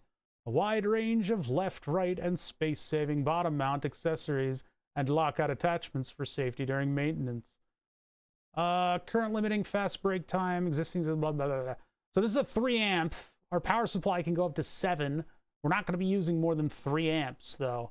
7 amps at 120 volts is crazy. I guess it's on a 15 amp circuit, but we shouldn't get anywhere near the 3 amps required. Otherwise, I'm going to have to buy one of these things that has a little bit more current in it. But the C should be for how fast or slow it intervenes. Trip curves, B, C, and D, yeah. Yeah, they don't tell you that here, huh? Okay.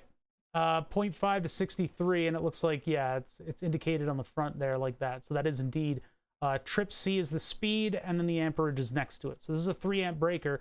I'm pretty comfortable with 3 amps of 120 volts being used for this system. I don't think it's going to get near that. I don't really think it needs all however many amps at 24 volts. But if we do, you know, that'll be shocking and surprising, and I'll have to go find another breaker. You can get these on eBay all day of the week. Okay, cool. So now we know. Wait, what? Oh, sorry, I closed the data sheet. Cool. Now my next question is, how the hell am I going to get it to go into this thing properly and enable me? It's easy enough to make a hole for it in the panel, right? That should be pretty easy for me to do, and to position it so that it's right up against the edge. It's just that, how do I then hold on to it? And I guess what I can do is I can come up with a thing that'll poke it through the side, but I need to be able to get this thing out of there so that I can screw the terminals on it and everything. Because it'll have to be whichever load, which one's L? Oh, great. L's the lower facing one. Whichever one is L is going to have to go to the input terminal of this thing. Now this isn't the same one. It's a slightly different one, but all the dimensions are exactly the same.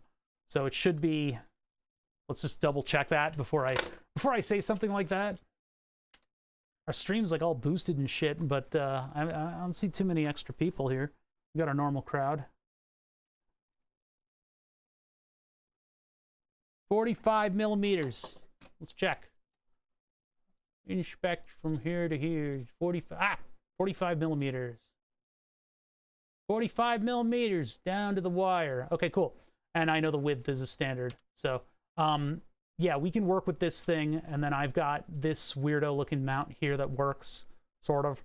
And then we can, I don't know, what would we do? Because this is like a specific screw hole. So the screw goes through that and out the other side. But then we can make it mount, because the bar would be parallel to this. The bar that I could mount it to is parallel. So I can make like a piece of plastic that's going to mount them together.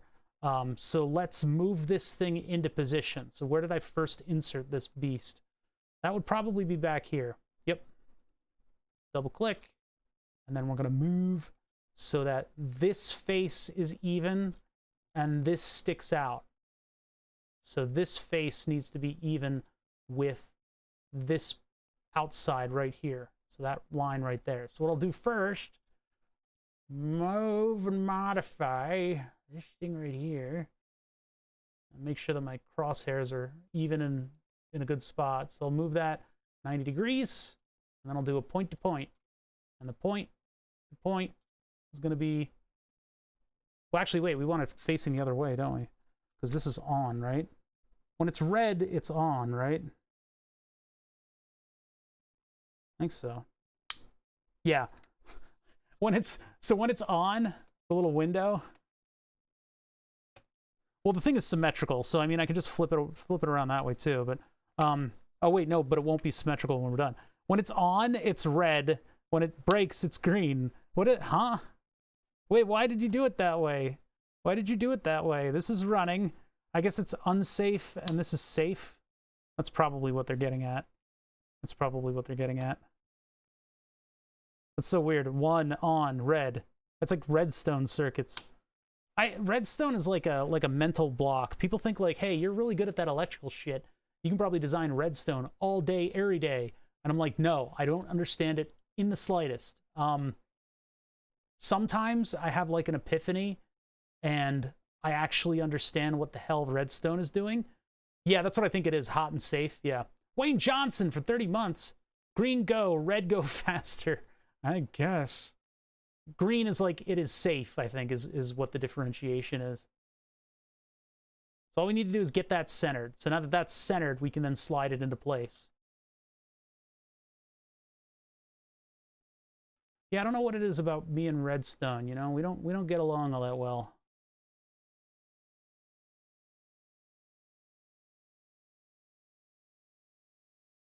How's that look? That looks pretty good. I mean, that's 1, 2, 3 elements on this side, and they're pretty evenly spaced. And then if I need like an AC OK light, which I don't, it could go up here, although we have one on the other side. So, and then that'll clearance this, all the stuff attaching it. Yeah, I think we're good there. They have redstone in my summer car. I'm hoping to get some at the update. Yeah. Oh, finish position, right. Let's see what blows up. It should be okay. Everything should come together pretty well. Yeah, there we go. We just have a little bit of Z fighting to deal with over here. So now we can go into the sketch for this thing. Oh my god, hole 2. Not you. Not this time. No. Hole 2 does not know what to do with the twist. Well, hole 2 is obsolete. Delete that. Your services are no longer necessary. Hole number 2. Okay, so let's open up the panel here. You have to get really deep into playing Minecraft to be good at redstone. It's more of a factor of knowing what game elements are in place. Like for instance, your what do you call it? Redstone versus electricity is sort of a slightly different thing because there are rules in the game that dictate what interactions things have. Like for instance, hold on, I'm trying to talk and work at the same time. Like for instance, with electrical stuff, we need to make our own square for this. With electrical stuff, you would say, okay, so this is just like inverted logic. It's just active high. That's easy enough to do. You put down an active high torch and then you short it out in order to turn it off. But then there are things like when you put a block above it, how does it interact with the block, and below it, stuff like that. There are these new rules that you have to learn versus regular old electrical stuff, which is what I know. So people seem to assume that you'll know intuitively how to work with redstone, but what happens is your knowledge of the thing they think is supposed to help you is going to hurt you. Okay, so opposite, and then we make it 0.2 larger. And that 0.2 will just allow for a tiny little bit of wiggle room when we fit this thing in. Redstone doesn't have current, it's only intensity. That's confusing too. That sounds very confusing to me. Maybe we give it a little bit more than 0.2? Because it does have some stuff. Let me just check. Yeah, I'm getting like 17.6. How high is this thing?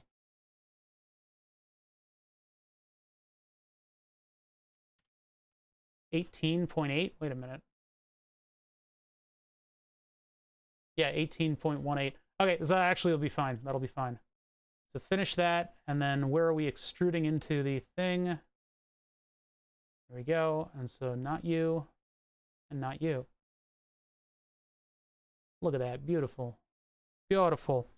Now, do I want to poke it out a little bit? I think I want to poke it out a little bit. I think I'm going to move it forward a little bit. Yeah, I want to do that. So where are we? We are this step.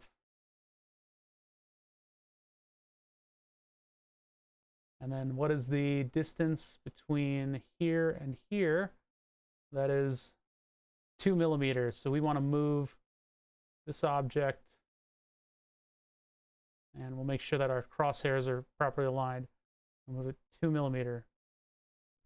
-2. And then we'll finish that.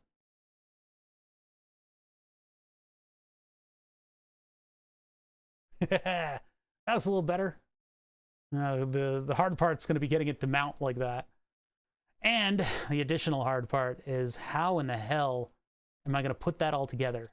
It's a little bit discombobulated, isn't it?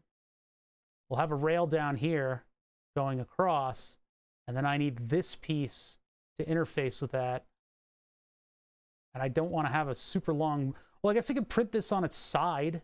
That'll make it... Yeah, I can print that on its side, and then I can have a little piece shoot off of there and just have the screw mount to it. So we can do a cross beam, and I can make that cross beam just simply bolt onto the top face of that thing. And that way, when I need to move it, no, it's going to be worse, isn't it? If I put a bracket on it and then bolt it from the side, then it can slide out. Well, actually, no. When I go to work on it, it's just 1, 2, and then this thing moves out and away. So yeah, that'll work. Okay, cool. So I need to reprint this, and I need to basically print everything out again. Just get excited when I can get 2 switches of logic working for inside and outside buttons for doors. Yeah, that's what I do too. It's there's always the big base door that opens up and closes, and we sometimes we put that underground a little bit, and then I always have to do my fancy door. So I have to do like a 2-stage piston sticky door that with a pressure pad on it, so that you can ride a horse full speed through. And that way we can do like outside and inside raids of, you know, mobs. Why did that cut get larger? Weird. Okay, anyway, okay, so we're pretty good. We're pretty good. Let's put a I don't really want to put a rail in here just to illustrate how this thing is mounting. What I want to do is take the back of this and we'll make a little extrusion on it. But I also don't want this to be in clear plastic anymore, because I'm silly, and this is better for me. So this is something that'll print on its side, and this will basically hold the DIN rail on there. I need to extend, I guess, the bottom of it, probably with a shoulder on it, actually, so that it'll... Okay, all right, so let's go back to this sketch. This sketch is right there. This sketch is specifically for this DIN rail adapter. And what I want to do is make a square pad under it. And that way it will hold it at the right height. It's going to make it like a big thing, isn't it? I guess it's okay. All right, I'm just thinking. I'm thinking. I make like a big wide pad out of the thing. It would be kind of wasteful, but also... Well, if I just extend it upwards a little bit. So I'll take this kind of... No, wait. A 3-point rectangle. That's that one. So I go from the extreme to the other extreme. Extreme. Extreme. Do I want it to be wider than that? Nah. Actually, wait. I'm not doing anything with that material there, so I could actually make it... Well, whatever. This will be fine. We'll just make it a big, like... pad that goes there. Oh my god, it's disgusting. So what is the distance on this? We'll make that a round number. 40. Now 40 is too long, right? No, 40 is fine. 40 is fine in my book. That's it. That's all I really want. Are you planning on getting it on and off the DIN rail?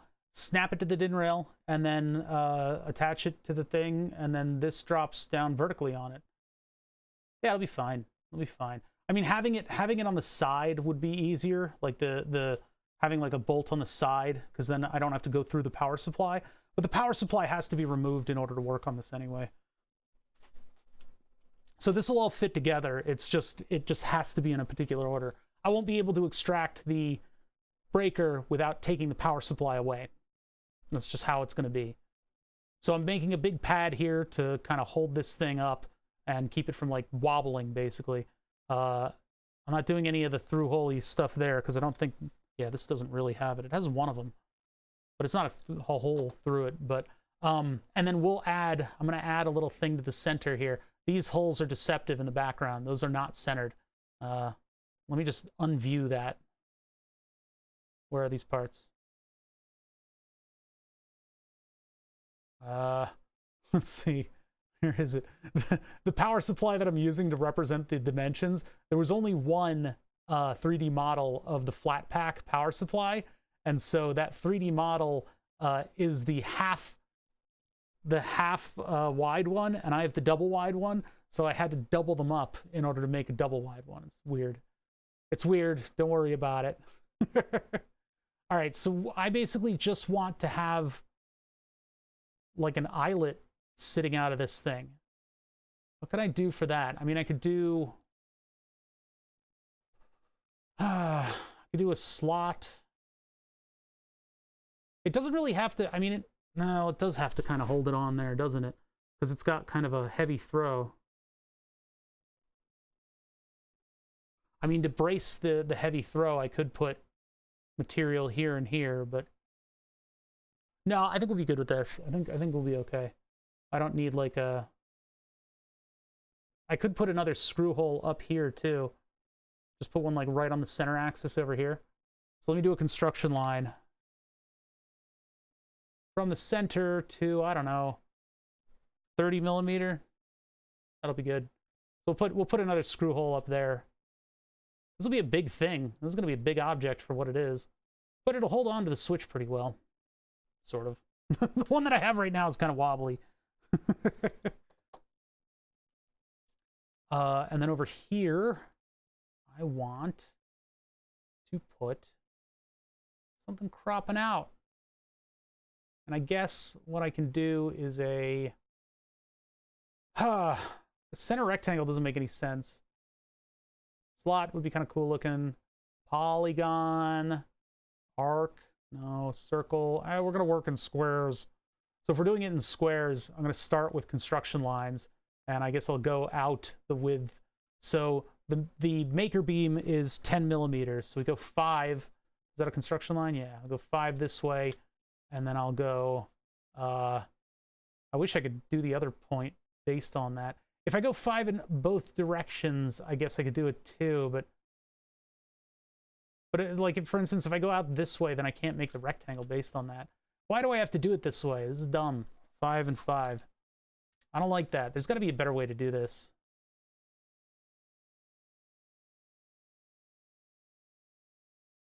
Here to here and then out. I mean, I could just like leave it in a weird way, but I guess I'll make that 10. And then centered on that, so centered, we will have, what is it, like a 3.2. And I guess this one doesn't have to be, it doesn't have to have an outer radius. The other one does. That one has to have like a cutout so that it doesn't stick up above the pad. There has to be a better way. All right, that's all we need in the sketch. In the sketch. So wherever we make this, right here, offset face, really? What if I unoffset that face? Yeah, that's what we want. Okay, go back to, oops, hold on. Where's this part? Right there. We're gonna go all the way back to there. All right. And now I gotta, oh, where's my sketch? Oh my God. Too many elements. Too many elements. Extrudimolate. Oh wait, no, we don't know our height yet. Our height is based on this. So we'll just take a measure of that. So I will inspect this to this. 3.36. So extrude. I gotta wait for extrude to actually activate. This and this, and then all these little guys in here. This and this. Gotta make sure to get them all. This one and this one. Still one over here. There's this one. There's that one. There's that one. There's all kinds of geometries in here. This geometry, and that one, and that one. And that's it for that. And then we'll take it from, what was it, 3.86? Yeah, I think it was 3.86. Start. Object. Bottom of this thing. Distance. 3.8. Remember, we're thinking about negative 3.8. We're thinking about this as existing on a print bed right now. So having this big plate down on the bottom of the print bed, not great, but it'll do. Maybe I'll fancy up the edges a little bit, because this is basically going to sit on one rail. I just want it to be solid on that one rail. So now, damn it, we missed something. Can you guess what we missed? Okay, back to this step. I'm going to select this thing. I'm going to click OK. All right, there we go. All right, so there's the plate that's just simply going to hold up the rest of this thing. Getting to the terminals is a pain in the butt, but if I really need to get to the terminals, I can just remove this plate here, and then I can unscrew these two. And these will unplug the switch and the AC input, because it'll basically be load wire into this thing, and then into the switch, and then back down to where it'll meet up with this thing and go into the terminal at the bottom. It's gonna be crazy. It's gonna be crazy. This thing is way too big for what we're doing, but it'll be cool. It'll look cool. Okay, now for the little nub on the outside that's gonna help me mount it. So that would be in adapter sketch. Luckily I named it. Extrude. Man, extrude takes a while. Start. Object. Bottom of this thing. Distance. I don't. What is the distance on these things? 3.3. We'll go 3 millimeter. -3. Bada bing. I could put like up. Oh. Huh? Is it what? What do we? Huh? Huh?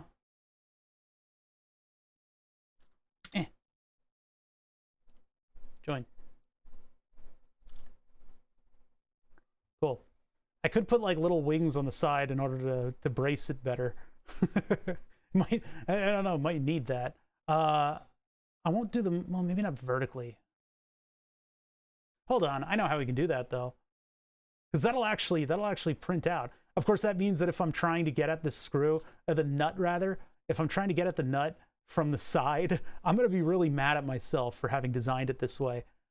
Do you play vanilla Minecraft or modded? We do vanilla Minecraft very strictly, but we will add a texture mod for glass so that when we make big glass things, they don't have those little hatch marks on them at all times. But I don't know. I've been watching these guys play the, what is it, SMP mod or whatever. All them popular streamers have been playing on Rubber Ross's server, and I really like the visuals that he has on his things. Do I want like a little like set of, I think I do, just so it looks cool. There's really no other purpose other than just looking cool. I want to have little squares on the ends. I'll make them individually though, instead of busying up the drawing. So like 3, no. That's wrong. 3, 2 millimeter. 2 millimeter, like little water wings on the sides. Yeah, it has to look cool. Even though nobody's gonna see it, you know? Nobody's gonna see this. We'll know it's there, you know?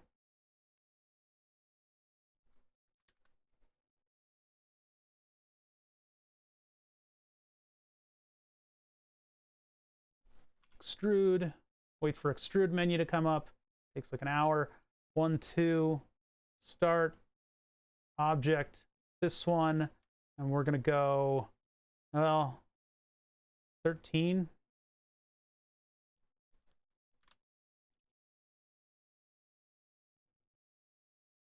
That's 10 millimeters plus the extra 3 for this bottom platen. Is the nut gonna fit in there? Yeah, I think it will. I think it'll be well, I have to spin, what's the diameter of the screwdriver head? We gotta make sure that this is designed so that I can work on it. 7.9, it's like 8 millimeters, and this is 10. So that should fit. The screwdriver will fit. I can't believe I have to measure that.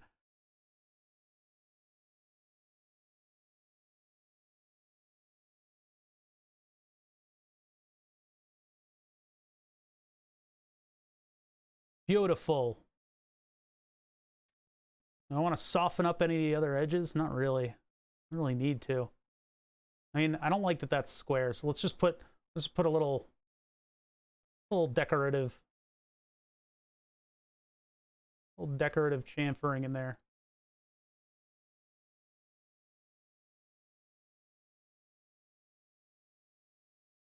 That would mean I need to chamfer these, and those shouldn't be chamfered because they're actually supporting stuff.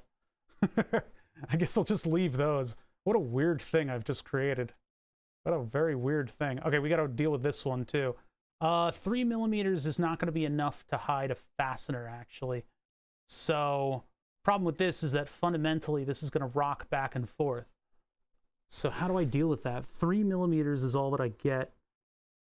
And that is actually not going to hide an entire screw and a bolt. I could extend the rear mount outward and make 2 holes on it, and then that would hold it a little bit better vertically. Of course, it's going to wobble on my weirdo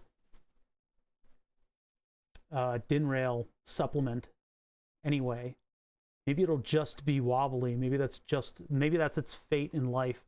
No, I have to put 2 fasteners on this thing. I mean, another way to do it, of course, would be to somehow figure out how to, I don't know, maybe like make this a block and then have a bracket come in and bolt from like either side. But that's a little much. That's a little too extra for what we're trying to accomplish here. So I guess what I can do is just pull this outwards and then put a screw hole on it. I'll do it in here though. So let's do back to the sketch, and I'll just do another 10 millimeter block on the end. Rectangle, 3-point, here, 10, like that. Wait, I need to go back to it. I need to go back to it. I don't know if I like this. I actually don't like this. It's just that there's no way for me to make this, which is unfortunate. That would have been a good one.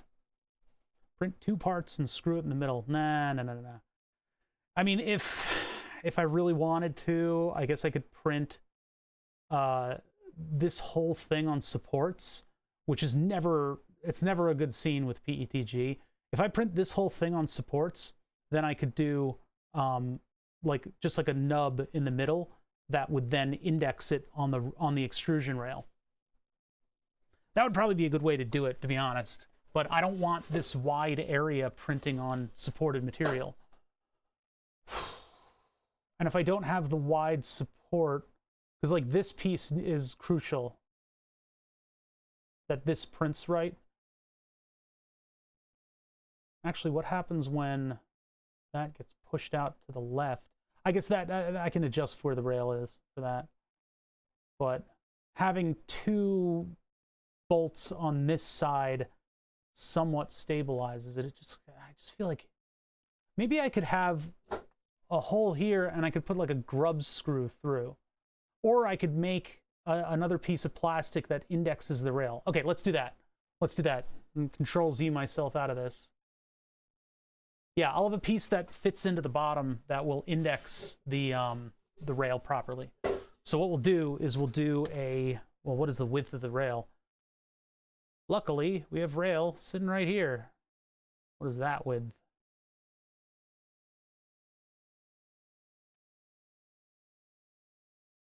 Two millimeter. So I need a 2 millimeter by something or other. Oops. Like 10 by 2. And then I need a pin on top of that. And then that'll index the front. And it'll be a press fit because it's exactly 2. Let me just double check my 2mm dimension. Double check that because these rail parts have a lot of this kind of stuff going on that I don't like. I mean, it's not that it's, you know, it's fine. It just makes designing with these things a little finicky. So from here to here. 3. See, I was lied to. I was lied to. Why do you lie to me? Why did you lie to me? 3. Well, that makes it a little easier because then we'll do a little pin. We do a 2mm. And then I'll do a 2.2 for the hole in the top piece. Actually, 2. Yet. I need the center of this, and then I need a construction line. I need 2 construction lines to make symmetrical holes in the centers.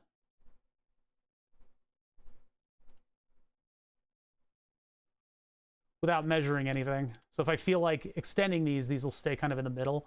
So this will be right there. That won't be construction. 2. And then 2.2. I guess I could make it 2.5, but we'll just do, yeah, 2.5. Wait, what am I doing? What am I doing? Why am I dumb, chat? Why am I dumb? Make it a square. Just use a square. What's wrong with you? Just make it a square. Make it like a 4, like a 6mm by 2. 6 by 2. There. You just have another square on top of my square, and then that indexes it properly. I will need a cutout that is significantly larger, though, but that's fine.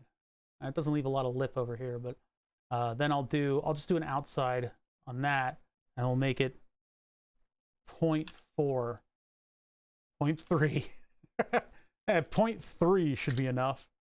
And then if it's loose fit, I can come back in and modify, I guess. I guess I'd be modifying the wrong end, huh? Yeah, wait a minute. Now, Control-J. Do this, do that. Negative 0.3. 0.2 I feel more comfortable with, but I think 0.2 is going to be too much of an interference fit, considering how accurate dimensions are when the extruder has to go around a curve. But that'll just be 2 blocks. That's a nice, easy thing.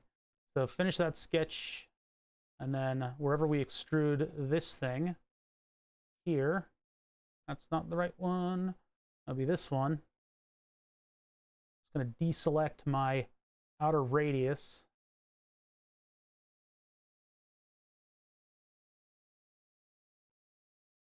And we got a square hole in this thing. So it'll take waiting. This, and this. Start it at the object. There. And go -2. And that's a new object. Yeah, that's all it'll take, just to make a little stopper. And hopefully -2 is good enough to fit inside of this rail. What is that distance? Ugh, God. So from here, that's 3mm. It's cutting it close, isn't it? 1mm above. I don't know. I don't know if that'll work or not. And I guess I could always clone one of the rails and just see what it looks like. But, all right. So I want to unview this body. So DIN adapter, and then DIN pin. DIN pin. So don't look at the DIN adapter. Don't stare. You're gonna scare it. And then we'll extrude off of the top of that this narrow box. And it's gonna go. The start will be from an object. That's this one right there. We'll go 2mm up which is a little bit far. That's a little bit far. Maybe we should just go 1 millimeter up. No, that's a bit narrow. 1.5. There's the DIN pin. So that is going to index the rest of the thing. So it'll have a bolt in the back, pin in the front, and that will allow it to not rock back and forth when I try to switch this thing. So that won't move, hopefully. Hopefully. What should it look like? I am going to make it look like, I don't know, just look like some ABS weird fucking plastic. And then we can pull back in the body. We can finish the appearance. We can fast forward time all the way to the end. So we can see what everything looks like. Now I didn't put a rail down for this, but there we go. So that's how, boy, that was easy. That was freaking annoying. So now we have, for instance, if I took the power supply off, I would have access to the one singular bolt here, nut here, that could move this thing forwards and backwards. And I can also undo the 2 bolts on the side, and this thing will just fall away from the circuit breaker. But if I want to detach the circuit breaker, I guess I need to have enough wire in there so that I can separate it out and get a screwdriver on it, because this thing will have to move out if I want to tighten either of these lugs. I'm not going to put access holes in this. That would be kind of weird. But yeah, that's all doable. That's pretty doable. And then I've got square prints with easy features that the 3D printer is going to enjoy. This interference right here is what concerns me.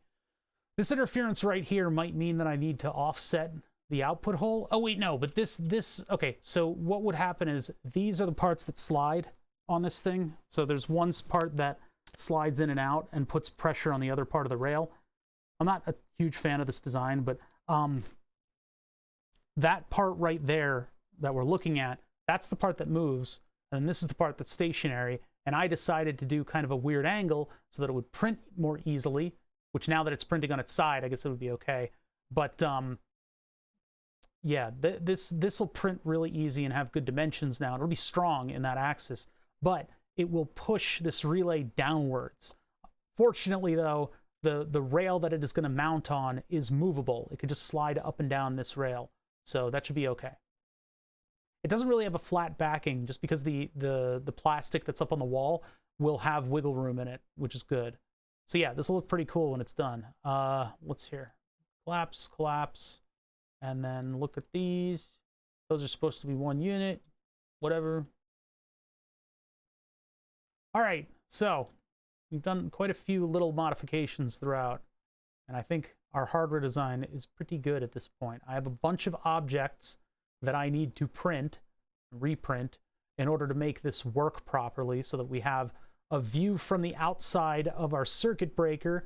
We have access to the plug. It doesn't need to move in a weird way. It won't interfere with the breaker, because that was the problem we ran into, is that the breaker was interfering with this thing. This is now supported on something that won't twist, hopefully. Hopefully it's a little bit of a press fit into the rail. And then the power plug is all the way at the bottom and out of the power switch is all the way at the top, where it makes logical sense. Now, I don't know if we need to do anything else with this panel, but there is room for one more control. I wanted to keep, we've kept all the big AC stuff that activates the whole system on one side of the power supply, and then on the other side of the power supply, we have the indicator lights, which face my desk when I'm just sitting here normally, so I'll know if something happens, you know, while this thing is in operation, because it stays on 24/7, right? And then we have the plug to the rest of the board, which will contain, you know, 2 stepper motors, a lighting activation, 24 volts, and then a PWM for the laser. We then have the 2 cooling water hookups, which will work with the radiator and reservoir and the rest of the system. Okay, the only thing that I'm missing now is mounts for the pump. We have the mounts for the reservoir. Because I was insistent on using this specific reservoir. I don't know. EKWB has some pretty nice alternatives, though. I don't think I want to buy another reservoir, but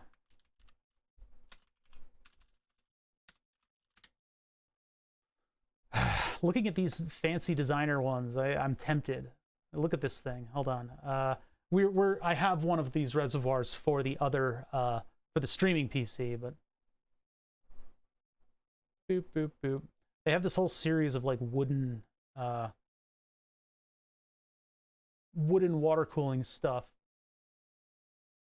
which I took one look at and I'm like, wish I didn't see that. I wish I didn't see that. I'm not doing a circular reservoir, although we probably could find a 3D model of it. But they have these guys, the Quantums, and there's even one that I'm going to use on the gaming computer. This one is way more suited to burn the subs. Holds a lot less water. It's cute and compact, but it's $200. So there's no fucking way. $200 for either of these? This one will hold more water. That one's a full height. It'd be nice. It would be nice to use something like this in there, but just mill your own. I don't have a CNC, otherwise I probably would. You know, I've done calculations on how exactly to fit the O-rings and stuff so that they squish properly. There's all kinds of rules to that. Oh wait, this one, yeah, without a pump is what we would do. We don't need the pump, so it'd be a $90 reservoir. Oh god, I mean that would be really good, wouldn't it? I don't want to give them credit, even though actually we were giving them credit anyway. The one that we have has a little spinny thing in it, so that's even better. Yeah, we're defaulting to having the spinny thing because it's cool. I want something to look like water's flowing. And I put all the time into modeling it. Making sure that it looked right. Well, they have tabletop size CNC. That's a desktop CNC. Yeah, I mean, you're going to get a lot of wobbling and stuff. You might be able to get it dimensionally accurate to what you want. Larger CNCs are much better. I might, at some point, want to convert the milling machine into being a CNC, but before we even do that, we need to pull apart the entire thing. All right, before we go, I would like to look and see whether or not GrabCAD has the pump that we're using. So GrabCAD is a little deceptive. If you open up GrabCAD, you're suddenly at this industrial site that wants to sell you additive manufacturing. That's not what GrabCAD used to be. GrabCAD was bought. Well, or GrabCAD bought whatever this thing is. This library that they have is huge and extensive, and it has a lot of really interesting and cool stuff, from components that you might want to use to something like a dual robot arm. What the hell? There's some weird stuff in here, man. Pretty cool. A lot of good design in that. But yeah, you can find just about everything in this, but mostly for our purposes, for the hobby and electrical engineer.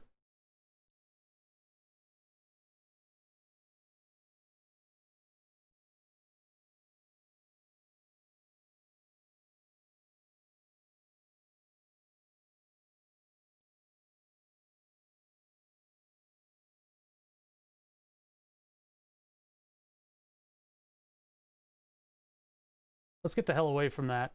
All right. Oops, wait. No, I want that window back. What the fuck? All right, anyway. For our purposes, for the purposes of somebody making stuff and 3D printing stuff, you can find a lot of the components that make up a lot of products that we would buy off of, like, for instance, Amazon. So if I look up, I guess, miniature... Oh, God, all in caps. There's definitely a gun one. Is it that gun? Is it this one? PCP gun? He's typing, but not voluntarily.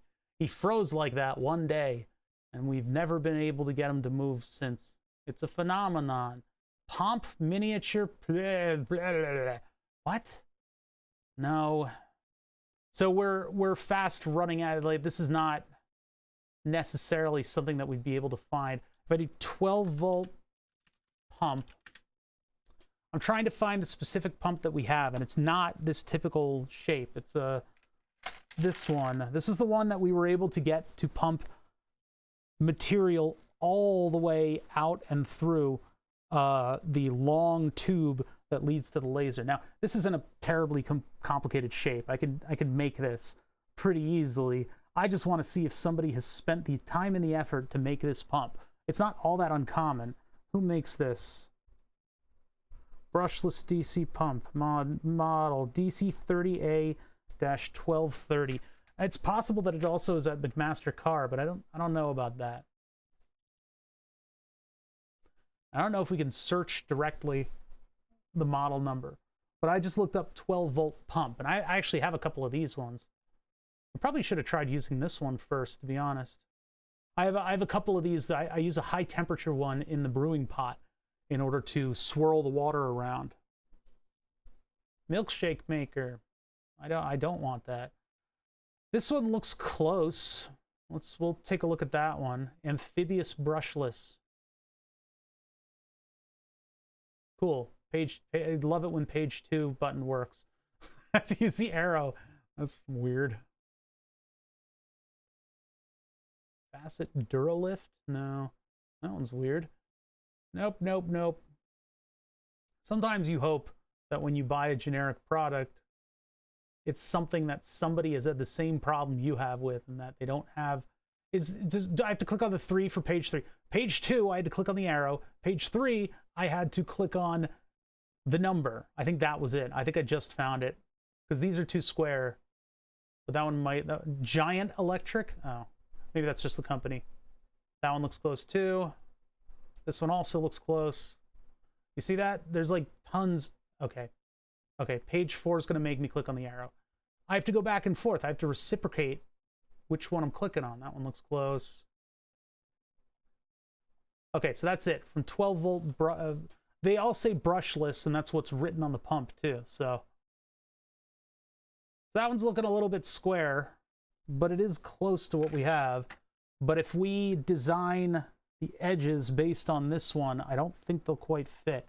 Plus, there's like a lip on the front that we don't have on this one. I don't know if this one came with the brackets. I guess we'll just make our own brackets for it to mount it to stuff. But I mean, yeah, we got like a screw hole on one end, so that's not quite it. Not quite my tempo, but it's close. 12 volt, 240 liter per minute. I don't know if that's... Okay. This one was looking real close too.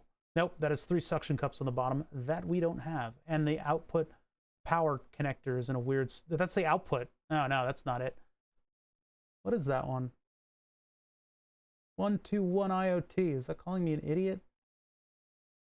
Looks like a nice little thing. Okay, next one. That's looking a little closer, except for the screws. The 4 screws on it. But if the dimensions otherwise are... Now, it looks like it bulges out for the bracket.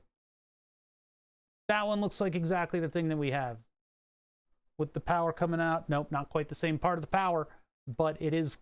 Everything else is pretty much, like, close. Uh-oh. No. Don't load in it. Okay. Oops. Control-Shift-T. The only good one. I closed it. Okay.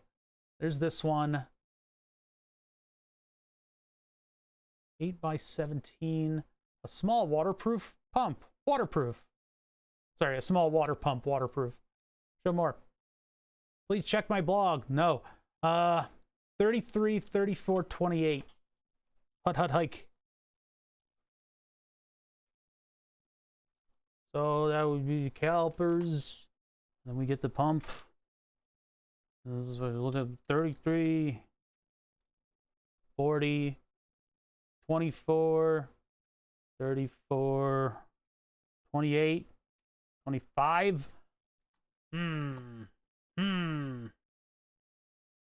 Oops. Yoink. 33, 34, 28. I don't think that's right. Because we got 40, like a solid 40. 35 for the, if there was a different back plate. But we do have 34. And then I've got 25 on the vertical, not 28. 28 is kind of pushing it. Yeah, that's a different pump.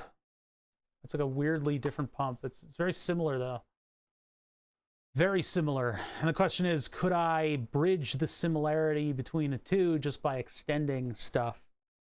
And what did it say for the outlet? It was like shaft.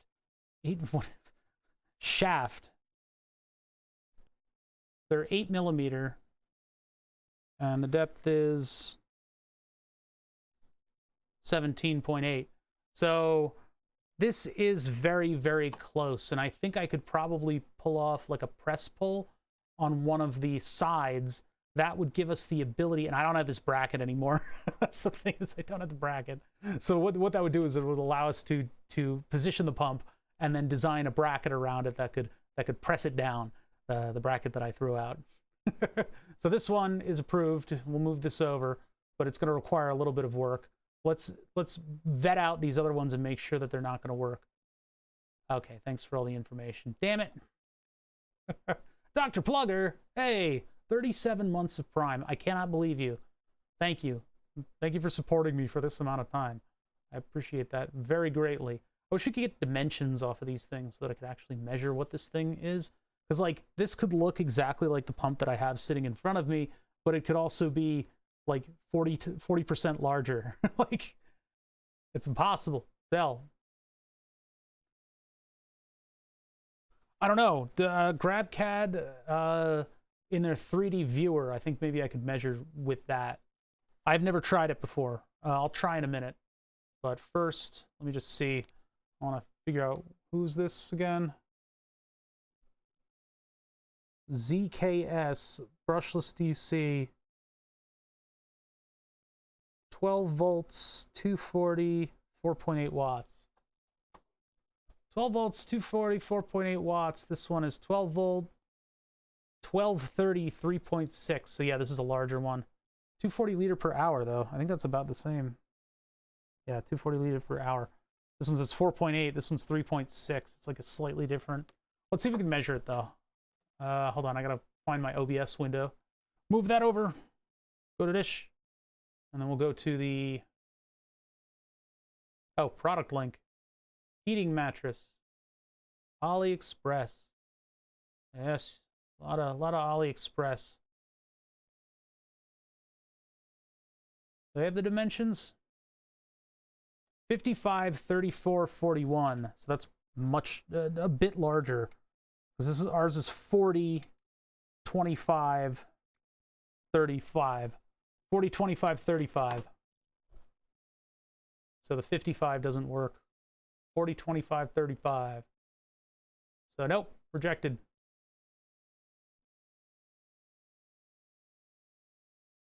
Can work at idle or with the small, reliable for fountains. 12 volt, 110 milliamp.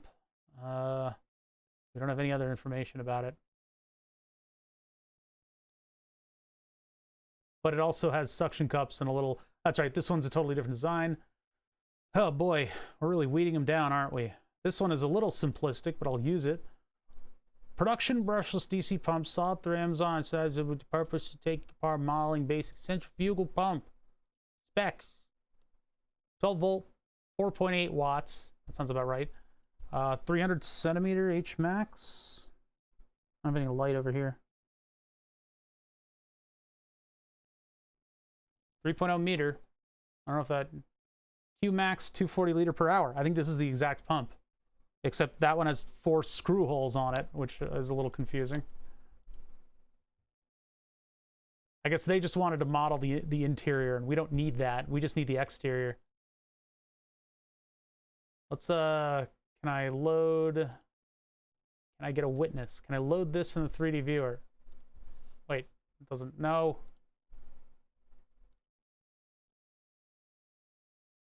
Okay. Okay. Uh-huh. Uh-huh. This is close. I mean, this is close enough, right? Let's just get a couple measurements off of this thing. So, measure. There we go. Length of an edge. I can't... The cursor is... Hey. I can't read it. I can't read it. Oh, there we go. You have to click. 36.5. 36.5 before the back plate? I guess they're considering the, because, okay.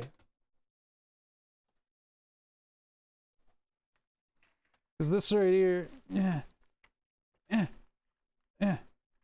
this,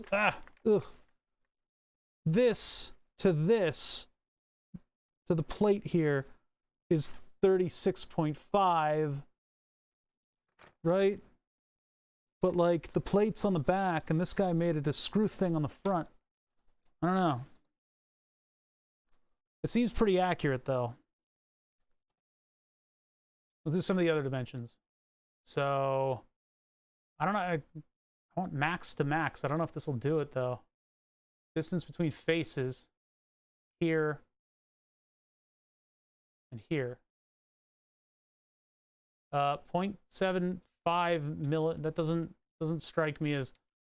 Oh no! I got out of the whole thing by hitting escape. I'm trying to treat it like AutoCAD, and that's just not working.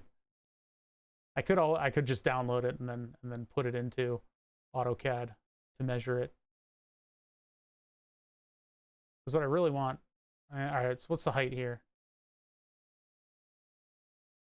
That is not 1 millimeter, you frickin' program. This is not, that's not, and that is not 1 millimeter. What is this? What is this? This is lies. You're lying to me. It's lying to me. It's 25.4. Why am I not able to get a dimension off of it? Oh god, load it again. Load it again. Load it again. Measure. Length of edge was the only thing that gave us like a proper. This one. This one. 1 millimeter. All right, let's just load it. Let's just try it. So I need to log in. So face cam. Bonk. You guys are gonna get it off of like the reflection from my glasses. Try that one. Hey, there it is. All right. Translate from French. No. No. Download. I think this is close to what we have, and I think it's close enough that I'll be able to just design something around it. And that way we can figure out how the pump is going to be held basically behind the radiator and stuff. Because, yeah, we'll have to... I want that all to be planned out properly. Show in folder. I need to clean out this computer. Track there. Brushless pump. Go to AutoCAD. Wait, where's my folder?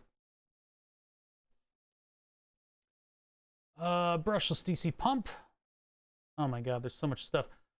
Solid assembly. Do I need to make like a folder for this? I really kind of wish this was just one part instead of 4 parts and then an assembly file. If I load this in, it's going to have 4 associated parts, isn't it? Well, this should be in pumps anyway. So, computer, water cool, fittings, rails, pumps, and then I guess I'm going to make another folder in here. If it's going to be that messy, I'm going to make another one.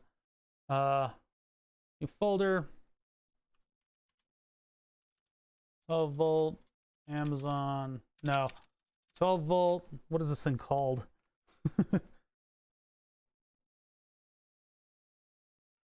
DC 30A dash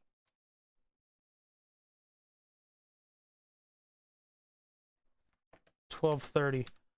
Like, I don't need all the stuff that comes with this.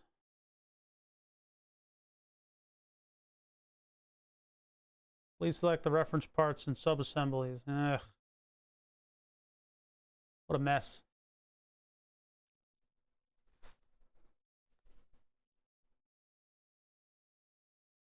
I guess it'll go into my repertoire of parts that I have access to. Yeah, I wonder how small they've been able to make stuff like water pumps. Error report. Son of a bitch.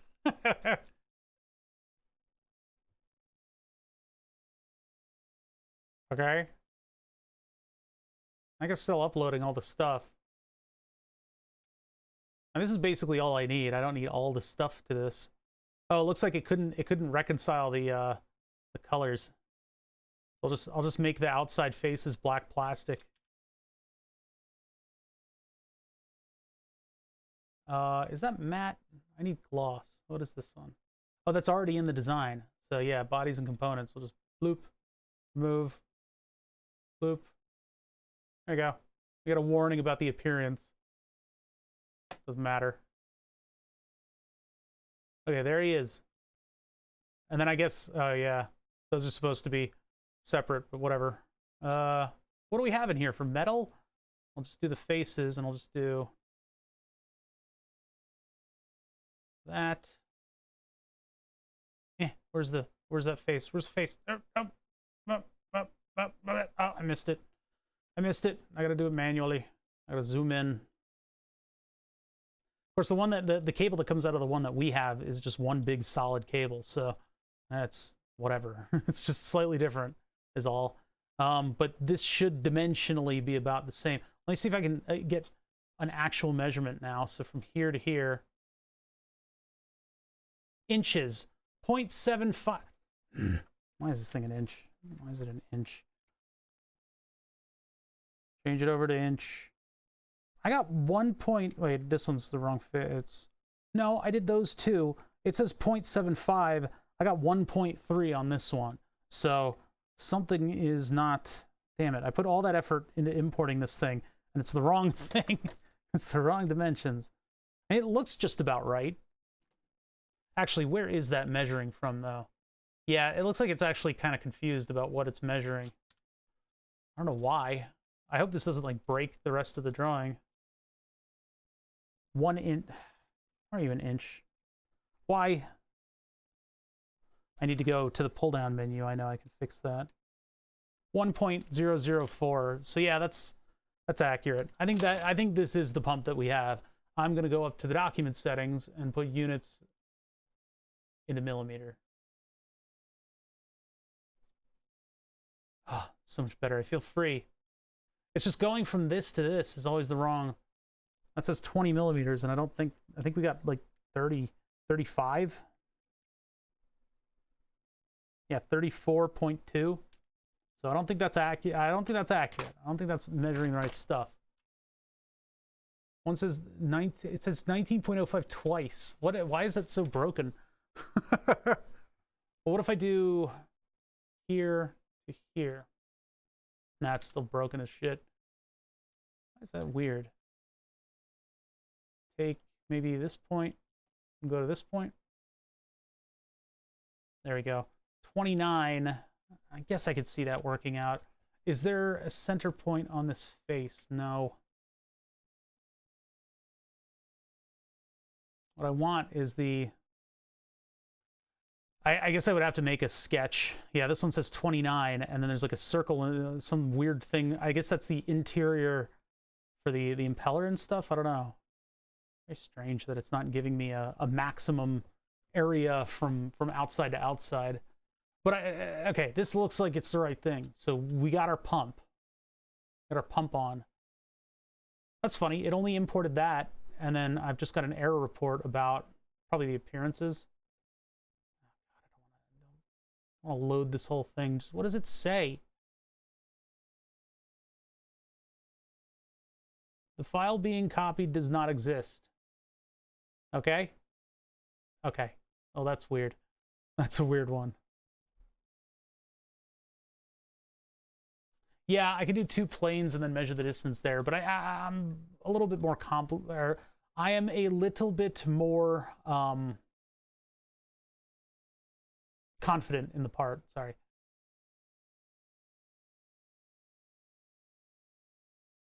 Nope, it's not letting me do that.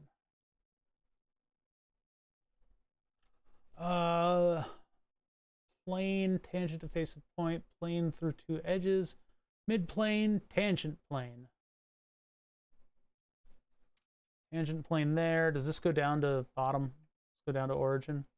No. Okay. So we'll do that again. Nope.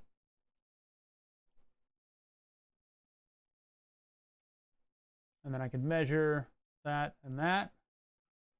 34.925, which is, drumroll, 34 point, I'm getting at the most 34 and a half. So I think that's good. I think that'll be okay.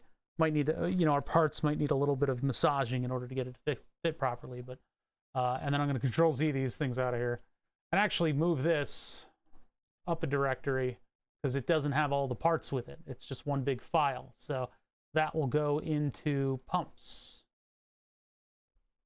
And I'll eventually delete that folder. All right, so we got our brushless DC pump. It's funny, it doesn't have all the part numbers to it that I added. Oh no, that's because I put it there. Yeah, whatever. We'll just keep it brushless DC pump. All right. Actually, if I want to order it again, I'm going to rename DC 30A1230. Okay, now I'll know. Oh God.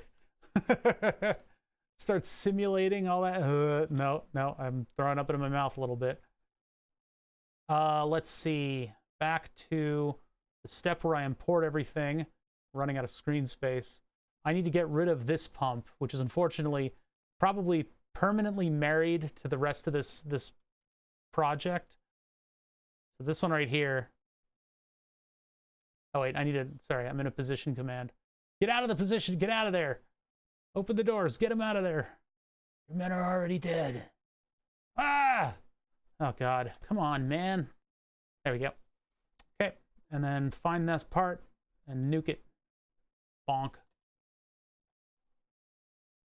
So we need to make something that's going to hold the reservoir and the pump.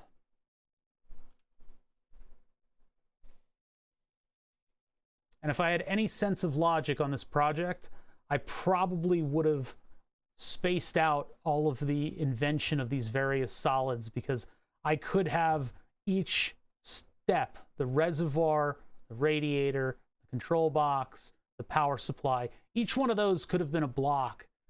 And they still can. I guess I can probably try to fix this a little bit. They could have all been sub-assemblies in their own documents and then pulled together in this one. But, well, I didn't know it would work out this way. We did a little bit of like creative design on all this stuff, and so they sort of went together individually. But anyway, so I guess I'm not too disturbed about pulling the pump in all the way out here, because we're not making the reservoir and the radiator one piece. Reservoir is its own thing, and the radiator will also be its own thing. Just in case I want to move stuff around. I mean, if I want to put the radiator like below this, that's where the pump will be. Reservoir stays up top because that's where bubbles will be caught. Silly bubbles. All right. So what I want to do is take this pump. We're all the way at the end of the document, right? Yep. Take the pump. Throw it in there. Now we know that that's the right dimensions and stuff. Actually, wait, cancel. I don't want to have two of these steps in the same thing. So I guess what I can do is, oh, thanks, buddy. Thanks, buddy. Delete that. The problem with Fusion is that it will marry your parts together until you do a full version change.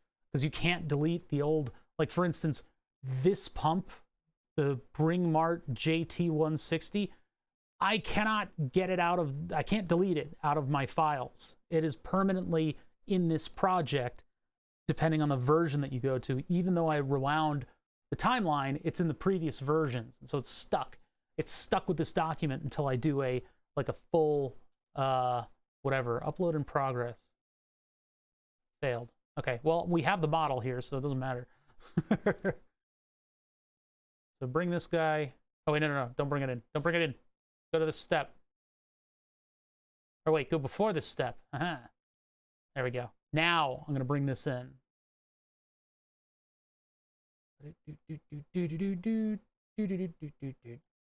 Oh, Origin's in an annoying place with this one, huh?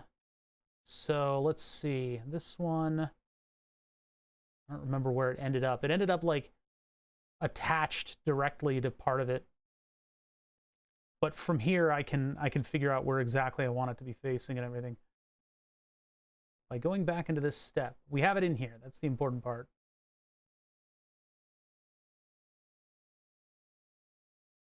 God, I gotta go by the numbers because otherwise it's all over the place. All right, let's see. So that there, up a little bit. I'll just tuck it in there for now because I don't know what the solid's going to look like, and I'll need to have a session on my own designing this so that I can figure out what the precise positioning is going to be of this device. I'll also want to make the 2 distribution blocks because I want this stuff to be more organized. And maybe I can move it to in front of the radiator, and that would alleviate some of the connection problems that we were having. As it is right now, the radiator is placed all the way up there like that to make kind of a flat and even front panel. I would like to reverse that. I want to move that down and have it at basically the height of this right here. So we have that air gap in the back. That's where the air can come from for the fans to move. And then I can hopefully put the pump and the 2 distribution blocks maybe up front. That's going to make it a little tough for me to run all the tubes back and into this opening right here, though. So I got to think about that a little bit. That's sort of what I need to work on. So all right, I think that's it for me for now. We're like an hour before I normally like to stop, but we've designed all of our stuff. It's just going to rely on me printing it now in order to get everything into position. So hold on, I want to click on that step where I move that, and that's also where I'll move this.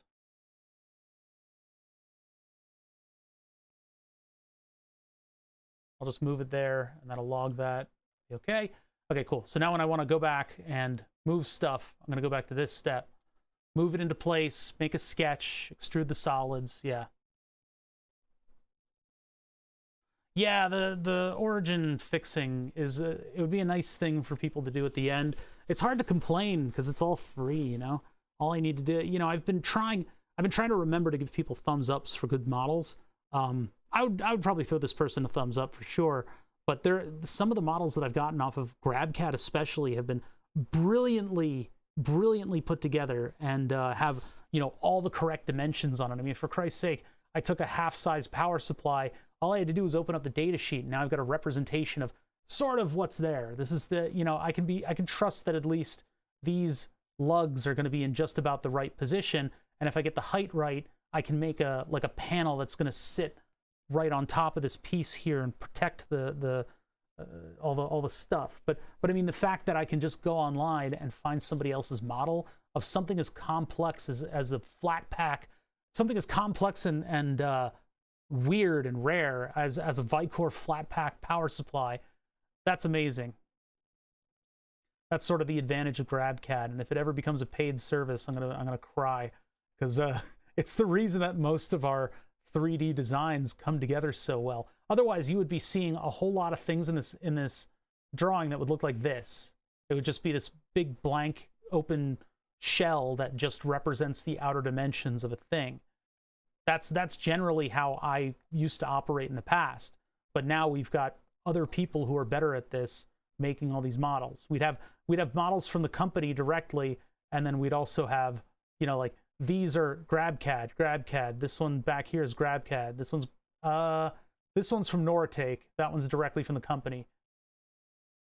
But yeah, having these models is just absolutely brilliant, because we can measure all this stuff out, and then I can hit Control P, and then it appears on the 3D printer like magic, and it all staples together and looks semi-professional, at least as far as we can get it.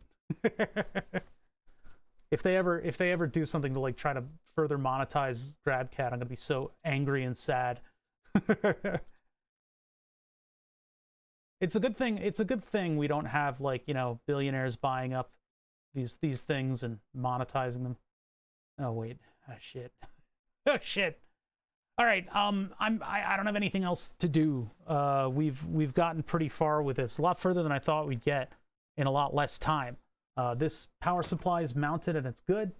We need to put Zener diodes on the various voltages. Before that, I need to figure out what the power supplies are going to be like that will make the 5.1 volts and the 12 volts. And I was hoping to do something a little bit better than just a Pololu regulator on a board.